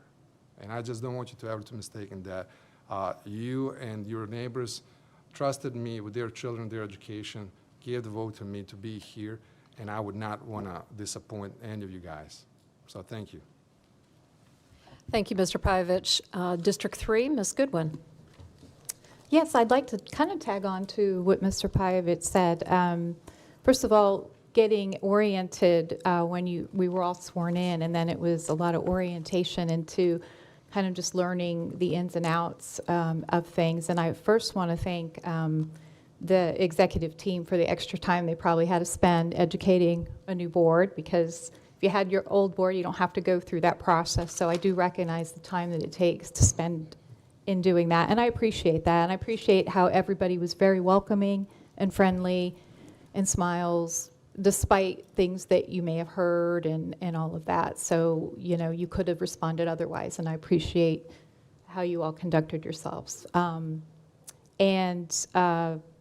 As far as the comments made about not having children in the school, I don't currently have a child in the school, but I did have a son that went through elementary, middle, and high school here, and it was a wonderful experience. That's why we moved to the county. You know, when we were first buying a home, we didn't look anywhere else. We wanted to be in York County because we heard the schools were good, and we wanted that for our son. So I can guarantee you, I think we want the same things, and that is my job. My first priority is to the students of York County to make sure that everything we do has a student-first approach, what is best for the students, and that has to be what guides us. And as far as what I've been doing, besides learning a lot, I did have the pleasure of going to Seaford's alumni reception opening to see Seaford Elementary School and all the revisions that have been made to it. It's beautiful. Barbara Nagel, the principal, and a team leader, fourth grader, escorted me around the building and was able to show me all the changes that had been made and the updates, and it's just phenomenal. It makes you want to go back to elementary school when you see everything that they've done. And I also had the pleasure of being able to go around with several board members, Dr. Shander, and executive team, to give out awards to paraeducator at, make sure I have this right, paraeducator was not Mount Vernon, Bethel Manor. I always want to get those two confused. Bethel Manor Elementary School, and that was amazing. There's a lot of good energy in that school. And then over to York Elementary School to give one of the administration secretaries an award. And so that was really nice. It's always nice when you can give out awards to people. I also, it was a very busy day because this all happened on one day. I was able to go to the science fair at Grafton and see all of the exhibits and walk around and talk to the middle school and high school students who agreed to participate in that. And I was blown away. I mean, just the stuff that they were doing and their willingness to present it and just to talk to me about their projects. So it was a great day, a lot of good experience, and I'm looking forward to the next month and going around to the schools and doing a lot of great things with the principals and getting to meet them and talk to their kids and so forth. So that is my update. Thank you very much. District 4, Mr. Richardson. Thank you, Madam Chair. I'd just like to say that I'll keep mine brief. I went to the AP Penning along with Mr. Pajevich at York High School. I attended the Martin Luther King Exo celebration at the Williamsburg Lodge with Ms. Fairman and Mr. Schaefer, and that was a great program honoring those students up there. I would like to thank everyone that came out to speak tonight. It's very much appreciated. Thank you. That's it. And once again, I'm District 5. On the 14th, I attended, along with Mr. Richardson and Mr. Schaefer, the ACSO, which stands for Afro-Academic, Cultural, Technological, and Scientific Olympics. It's put on by the York, James City County, and Williamsburg NAACP. It was absolutely fabulous. The students who achieved the awards from all of our high schools were absolutely outstanding. When you hear of 4.8 GPAs, it's mind-boggling that any student can have a GPA that high. And it was across the board how well the York County students were doing. It was just wonderful, and I had a chance to talk with some of them afterwards.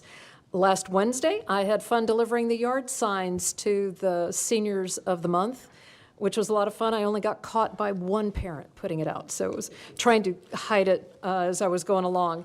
Last Thursday, as what has been said before, it was a busy day. Started out with being part of the prize patrol to award the 2024 Paraeducator of the Year at Bethel Manor Elementary. That's Kate Jackson. And the 2024 Support Staff Member of the Year was at Yorktown Elementary, and that's Teresa Morris. And it was a lot of fun, and the kids were all excited. Then Thursday evening, I also was able to go to the Science and Technology Fair, had a chance to talk to some of the students. I also talked with a lot of the judges, and I want to thank them again. Most of them are community members, experts in their field, and they spend a lot of time volunteering to do this, and many of them come back year after year, and it was absolutely wonderful. This past Friday and Saturday, I attended school board member training with Mrs. Goodwin, as well as our attorney Melanie Berry and Glenn Allen, with other school board members from around Virginia. And this added to other school board member training I had in December that Mr. Pajevich and Ms. Goodwin also participated in. And this important training will help us in these positions that we have here. And I do want to say there have been a few bumps during the school board transition process, but we're working through that and trying to make sure that we're putting student academic success at the forefront as a priority. Now, I'm sure our military and corporate friends and listeners recognize the term SOP manuals. Some people don't. It stands for Standard Operating Procedure. And I'm looking forward to working with Dr. Shandor and the staff to maybe put together one for the school board and some things to make sure that things don't slip through the cracks in the future, because we had a lot of new things come on board these last 4 years. And when you don't realize that the last board kind of went through it after they were already on the board as opposed to starting in the beginning. So it's one of those things of just having a checklist to make sure that we get everything going. I have received quite a bit of communication from veteran York County teachers regarding getting caught up with their step pay movement, and as well as from veteran YCSD bus drivers regarding the new pay process that has led to certain difficulties when receiving their paychecks. I want to make sure that we're recognizing their years-long dedication here in York County. That's both the teachers and the bus drivers. We can't function unless we have teachers in the classroom. We also can't function unless we have our bus drivers helping to transport those students around the county. I want them to, let them know that, yes, we've heard you, we're looking at it, and we're seeing what can be done to make things better, to make sure that we're recognizing you. And we've also heard that some citizens were having trouble finding some things on the website, so we're going to be working on that to make sure that it's easy to find, the buttons to push of where to find, of where the agenda is, what the board docs actually does, so you can find information a little bit easier. And so looking forward to working on that. So definitely appreciate everyone along those lines. Now, working into the financial matters, Dr. Shandor, could you please introduce for those, we're in section number 9 for those following on the agenda. It's actually for Mr. Oops. It's actually for Mr. Schaefer. Thank you. Oh, whoops, sorry Yes, about that. I drew the short straw, and I get to do financial matters for the next quarter. Fun. Can I make a recommendation? Is it possible that we can take a break? We've been going at it for quite a few hours. We could just take a brief 5-minute break? Sure. Is that over? I need some water. Thank you. Okay. All right, if we'll take a brief recess, thank you.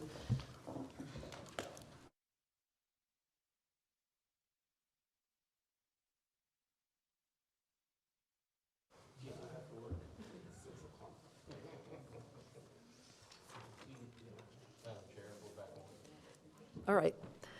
Thank you very much for that recess that was definitely needed.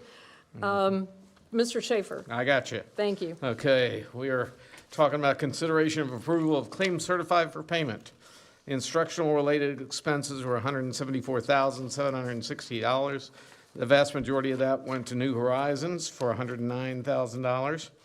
Technology related was just $29,466, and it was for mainly Cox at $17,466. Operational related expenditures were $30,000. Biggest part of that went to Dominion. Big surprise for $19,200. Payments related to administration were $73,550. Versa was $63,400. Construction was only $164,000, and that's the biggest part of it went to ACES for $113,000 for Mount Vernon. HVAC. Consideration of approval financial reports for December 2023. State revenue increased by more than $3.4 million. State tax revenues for December 23 decreased by $907,200 compared to the prior year. For expenditures, instructional expenditures for December 23 increased by approximately $3.7 million versus 22. And that was because of the spend down of the ESSER funds and the increased fill rates for instructional positions for fiscal year 24.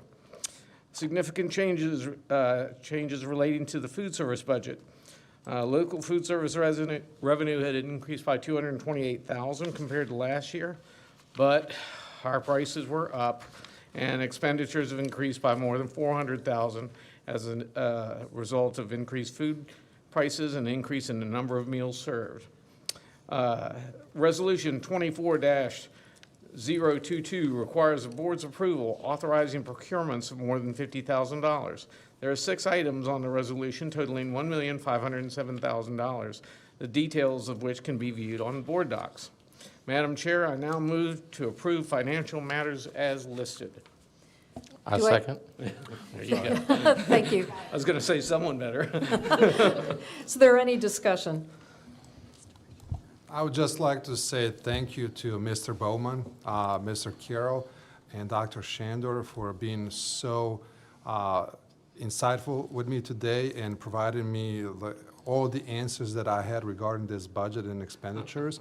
We spent quite a bit of time, and I would not be able to go through it without you. So like all the years of, that you guys experience that you have with this, you share with me, and it just meant the world. So thank you so much for doing so. Right. And I just have a question. Are these expenditures, they're already included in the budget, aren't they? Okay, that's what I thought. That's correct. We're just paying the bills. Yeah, we're just paying the bills that Yeah. were already out there, so it's not any new surprises. Any further discussion?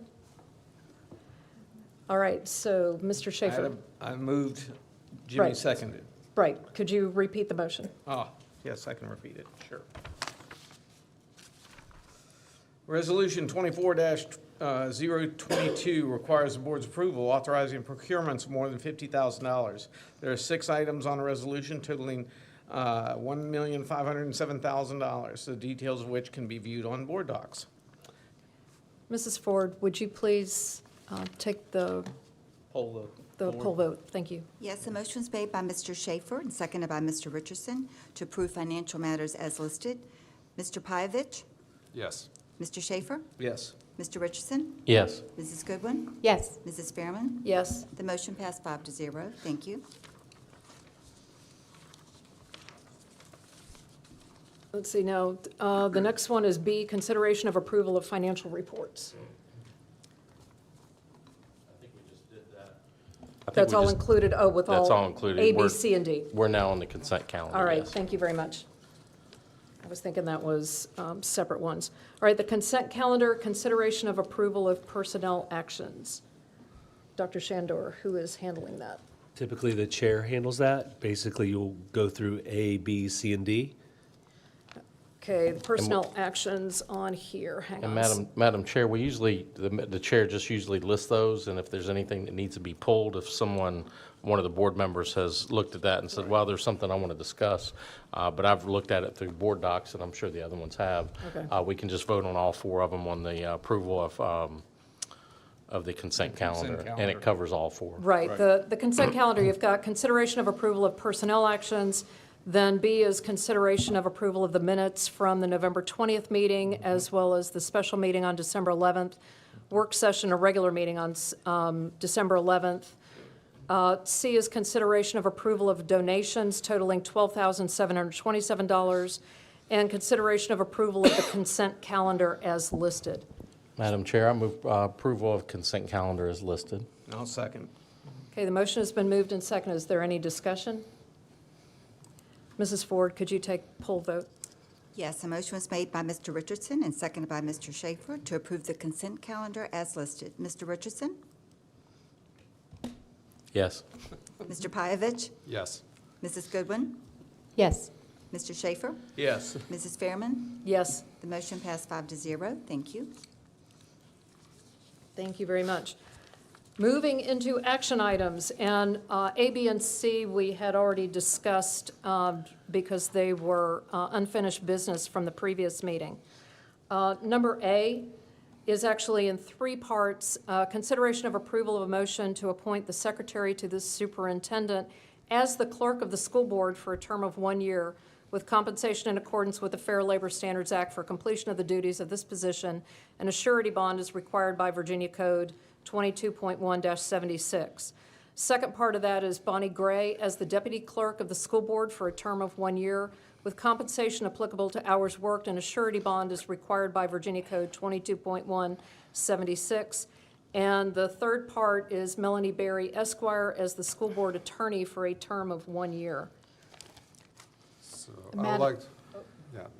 Yes, I would like to make a motion for approval to appoint the secretary to the superintendent as a clerk of the school board for the term of 1 year with compensation in accordance with the Fair Labor Standards Act for the completion of the duties of this position, and surety bond as required by Virginia Code 22.1-76. Do we separate them? You can do it all as one. All of it, okay. Bonnie Gray is the deputy clerk of the school board for the term of 1 year with compensation applicable to the hours worked, and a surety bond as required by Virginia Code 22.1-76, and Melanie Berry Esquire as the school board attorney for a term of 1 year. Is there a second? I'll second. Okay, the motion has been moved and seconded. Is there any discussion? Madam Chair, I have Madam Chair, I have something I'd like to propose. I move to separate the appointment of the school board clerk in 5A, move that to discussion at our next work session on February 12th. The rationale being at the most recent training, it was discussed about having the board clerk be a separate position, and this, with the changes that are happening. Separate position from what? From the secretary. Okay. I'm sorry, let me clarify. School board clerk being a separate position from the actual secretary, and I'd like to just move that for discussion based on that new information so that we can talk about why, the benefits of that and why that was actually proposed. Okay, we have a motion that's been moved and seconded on the floor, so this would be an amendment to that. Can I ask a question? Sure. So, Ms. Goodwin, your proposal is to hold Bonnie Gray as the deputy clerk of the school board to a term of 1 year, to table that? No. Maybe No, I'm confused. sorry. I Help me might have understand. not presented it right. I'm talking about separating, so, where did I say here? Let me get back. I'm making a motion to separate out the responsibilities of school board clerk from those actually of the secretary. Because, To the superintendent. Right, I To just the want to be clear. superintendent. Yeah, I want to be clear. Currently, we don't have a school board clerk. Ms. Ford is the superintendent's secretary. Yes. And one of her responsibilities is to be the board clerk. So you're Exactly. proposing adding a position in the budget as another position? Yes. Based on information from the training and several different school boards that have a separate school board clerk who just works for the school board and does school board clerk work separate from that position. I'm only asking to move it to discussion with the whole board on February 12th when we have our work session. Could we just do in new business or old business when we come to the next meeting, discuss that instead of having an amendment? Because we're still approving it, right, tonight? I was under understanding that, like, those are two separate positions, and that, like, Dr. Shander is going to be interviewing for the secretary separately, and then we're going to be, maybe I was misguided. I just want to be clear. It is one position in the budget. Got it. We don't have So another Ms. position. Ford has many responsibilities. One of her responsibilities is the board clerk. So that is not a full-time position. What I'm hearing Ms. Goodwin say is she wants to have discussion on having a separate position that just works for the school board. That's what I'm hearing. So if you do that, then the board will have to discuss how that will fit into the budget, what the responsibilities are, and again, that's your decision. But currently, for the past 10 years, Ms. Ford has been the secretary for the superintendent and the board clerk. I just want to make sure I say that for the record. Thanks. Yes, and all I'm saying is to have discussion at the next work session about having a separate clerk that works for the board, because that is the structure of many of the school boards. And I can see value in that. I just want to discuss it as a board. That's all. Yeah, I think we can discuss it, but I mean, is that going to hold up our motion tonight to appoint our current clerk? No, right I mean, now. I don't want to hold, my goal is not to hold Okay. up. No, I don't want to hold Then up. I I don't just think we need an introduced amendment it necessarily. Yeah, in that I'm position. okay with Yeah, to discussing talk it. about Yeah, it at I'm that. okay And with I that. didn't know, I'm still learning this a Yeah, little yeah, bit, so. Yeah, we can discuss that at the work session. I'm good with that. So I guess we have a motion on the floor then. Motion on the floor to approve all three parts of this. And then it looks like it's been a friendly amendment to then discuss the issue of the possibility of having a clerk separate from the superintendent's secretary. I think that's what you're looking at. Yes, as discussion. I'm curious to Okay. hear the rationale for that. Yeah, I am too. Well, that'll be, I guess, during all the discussion. I know it was something that was brought up at the, two of the school board trainings that we've been to with that particular issue. But what we can do is go ahead and we'll vote on this. We have a motion on the floor and the second. We'll discuss the possibility at the February 12th meeting of the possibility of splitting that. But for right now, we'll approve this. So Mrs. Ford? A motion was made by Mr. Pyavich and seconded by Mr. Schaefer to approve the motion as stated. Mr. Pyavich? Yes. Mr. Richardson? Yes. Mr. Schaefer? Yes. Mrs. Goodwin? Yes. Mrs. Fairman? Yes. The motion passed 5-0. Thank you. All right, the second action item is consideration of approval of a motion to appoint the Chief Operations Officer, James Carroll, or another chief officer as specified by the superintendent as designees of the superintendent for a term of 1 year to attend the board's meetings in the absence or inability of the superintendent to attend and to sign documents in absence of the superintendent. Is there a motion? Who- I'll make a motion to approve, to appoint the Chief Operations Officer, James Carroll, or another chief officer as specified by the superintendent as designees of the superintendent for the term of 1 year to attend the board's meetings in the absence or inability of the superintendent to attend and to sign documents in absence of superintendent. Second. Second. Is there any discussion No. on this? Mrs. Ford, if you could take the poll vote. Yes, a motion was made by Mr. Pyavich and seconded by Mr. Richardson to approve the motion as stated. Mr. Pyavich? Yes. Mr. Richardson? Yes. Mr. Schaefer? Yes. Mrs. Goodwin? Yes. Mrs. Fairman? Yes. The motion passed 5-0. So, Madam Chair, I have a suggestion on the next one I think we've already discussed. So if you could bear with me while we talk out what we discussed Sure. on adding the verbiage from the county policy. Yes. That our policy for procurement of goods and services mirror the county policy, that we would just need to add any such modification shall not exceed.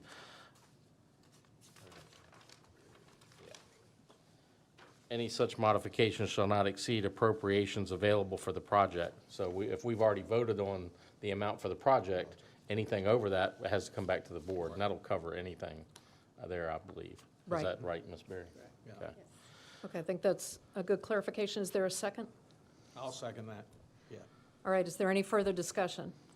Just to clarify my motion, I'm moving approval of to authorize the division superintendent to procure goods and services without prior express approval of the board according to the statute and applicable county purchasing regulations in amount not to exceed $50,000 in a single transaction, provided such procurement has been funded in either the operating budget or the capital improvements budget, and to execute the change orders and contracts which shall not exceed greater than $50,000 or 25% of the contract price, but in addition to add the line that I just read about exceeding appropriations for the available for the project.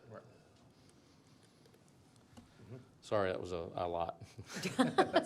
Sorry, that Mrs. Ford. A motion was made by Mr. Richardson and seconded by Mr. Schaefer to approve the amended motion as stated. Mr. Pyavich? Yes. Mr. Richardson? Yes. Mr. Schaefer? Yes. Mrs. Goodwin? Yes. Mrs. Fairman? Yes. The motion passed 5-0. Thank you. And action item D, consideration of approval of updates to the fiscal year pay plan. That was that really brief description, correct, Mr. Shandor, or Dr. Shandor? I'm so sorry. That's correct. That was Dave's quick. Or Dave's quick one.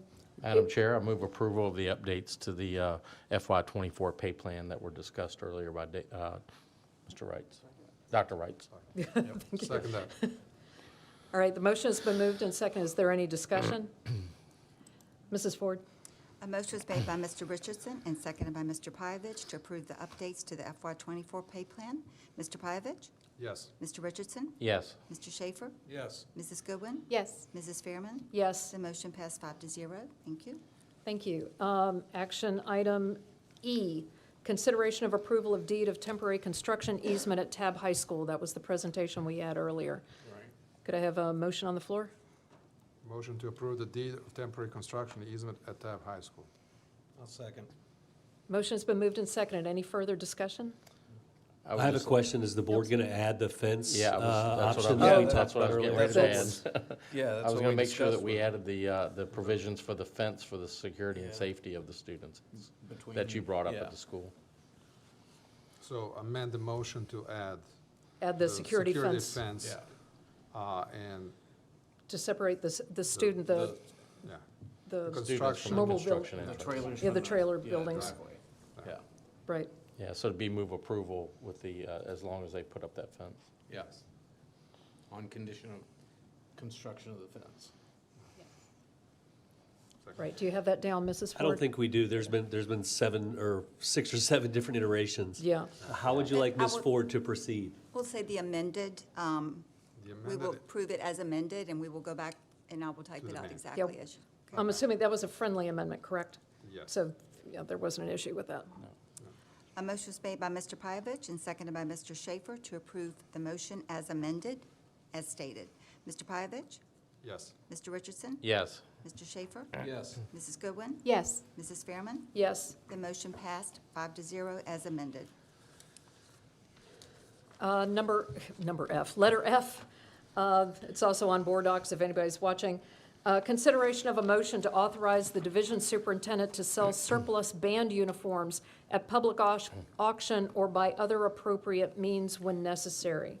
Thank you, Ms. Fairman. Excuse me. Mr. Bowen, Chief Financial Officer, is going to provide brief information related to this topic. Thank you. Dr. Mr. Bowen. Shandor, Madam Chair, members of the board.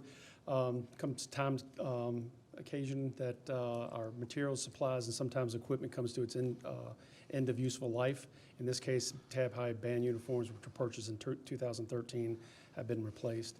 And so we would like the approval to sell these items, offer them for sale on public surplus. Cool. Thank you. Thank you very much. Are there any questions? I make a motion to authorize the division superintendent to sell surplus band uniforms at public auction or by other appropriate means when necessary. Is there a second? Second. Is there any further discussion? Mrs. Ford? A motion was made by Mrs. Goodwin and seconded by Mr. Pyavich to approve the motion as stated. Mr. Pyavich? Yes. Mr. Richardson? Yes. Mr. Schaefer? Yes. Mrs. Goodwin? Yes. Mrs. Fairman? Yes. The motion passed 5-0. Thank you. Thank you. Letter G, consideration of approval of a proclamation for Read Across America Day, March 2nd, 2024. Dr. Shandor, did you have anything to say about that? Yes, just briefly. March 2nd is Read Across America Day in celebration of Dr. Seuss' birthday, which promotes reading and adult involvement in education through the school division. We always emphasize this important annual event and encourage participation in this rewarding and enjoyable activity. So please go to our schools and read to kids. Thank you. Madam Chair, I'd like to move approval of proclamation for Read Across America Day, March 2nd, 2024. I'll second. Okay, the motion has been moved and seconded. Is there any discussion? Mrs. Ford, if you could take a poll vote? A motion was made by Mr. Richardson and seconded by Mr. Schaefer to approve the proclamation for Read Across America Day. Mr. Pyavich? Yes. Mr. Richardson? Yes. Mr. Schaefer? Yes. Mrs. Goodwin? Yes. Mrs. Fairman? Yes. The motion passed 5-0. Thank you. Thank you.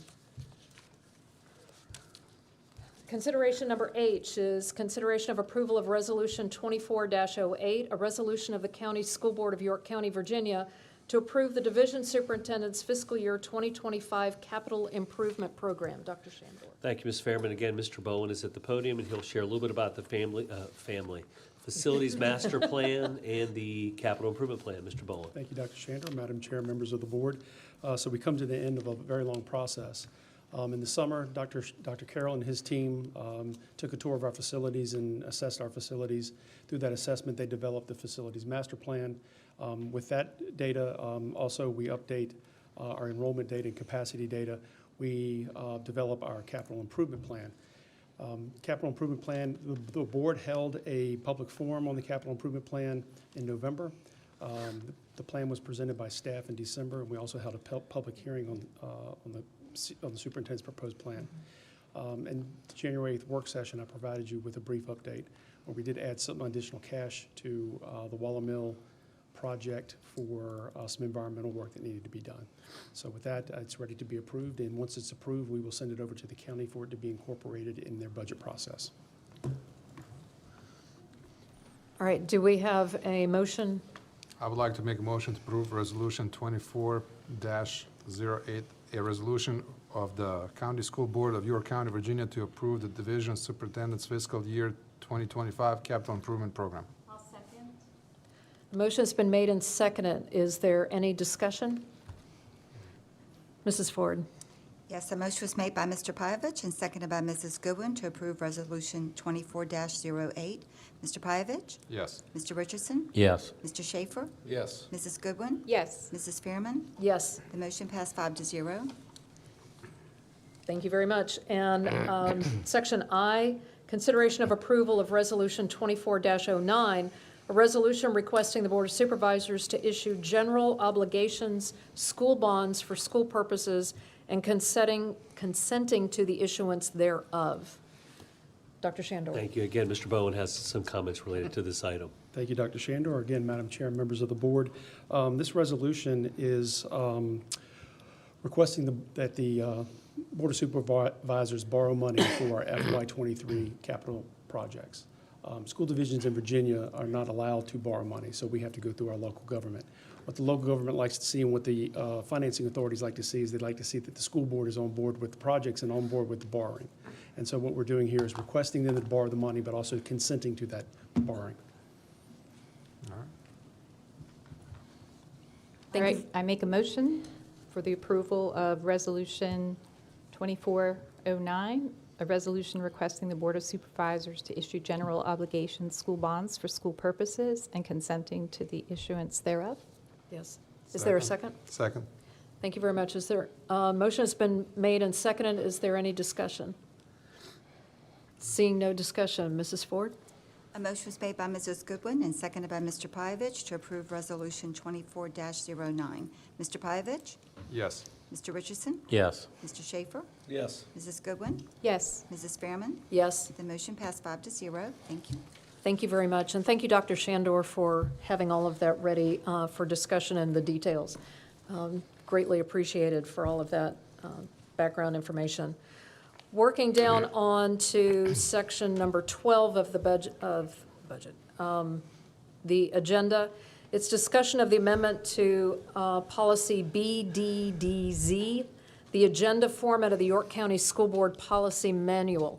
I did have a couple comments from people calling why we were amending the agenda. And I tried to explain to them that we have policies that state the agenda has to be in a certain order and have certain things. In order to change it, we have to have an amendment to change it at that particular meeting. And then if we want to change it permanently, we have to change it through policy, and that's what this does.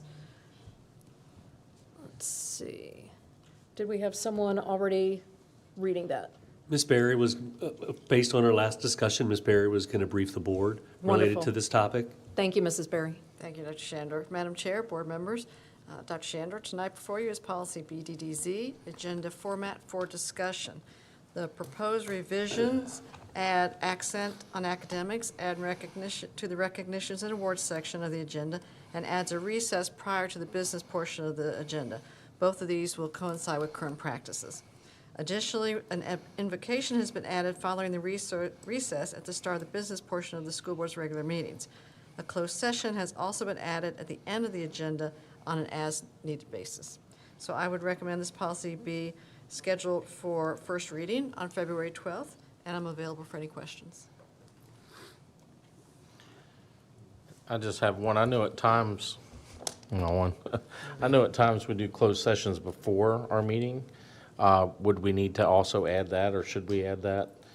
Because sometimes there's a student matter that we'll do before a meeting, or whatever we can get done if everybody's in agreement and can get here because of our jobs or other jobs. Is that something we should add, or is it a big deal? I think that's more few and far between. Okay. We tend to do them after. Yeah, it's not that often. Or on a You're separate right. day. Okay. All right. Thank you.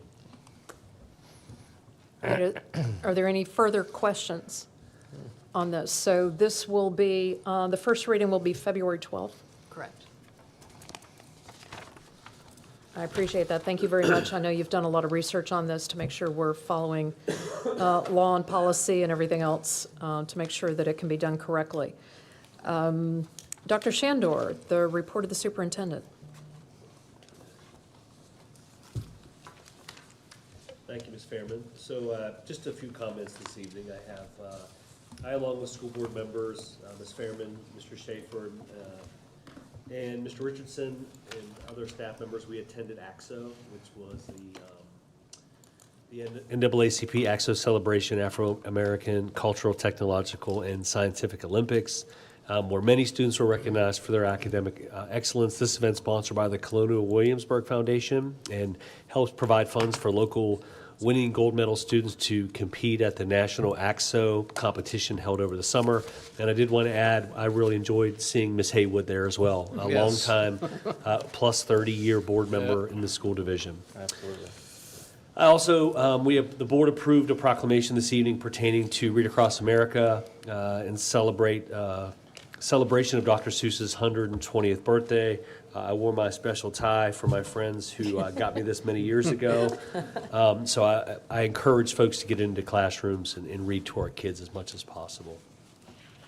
I also had the opportunity to present Apple Awards, one to Deputy Sierra Bastian at Grafton Middle School. She's the school resource officer there and just has done a great job, as well as Heather McGilligot, our payroll supervisor and our finance officer over this past week. It's always a great time to recognize people for the work they do in our wonderful school division.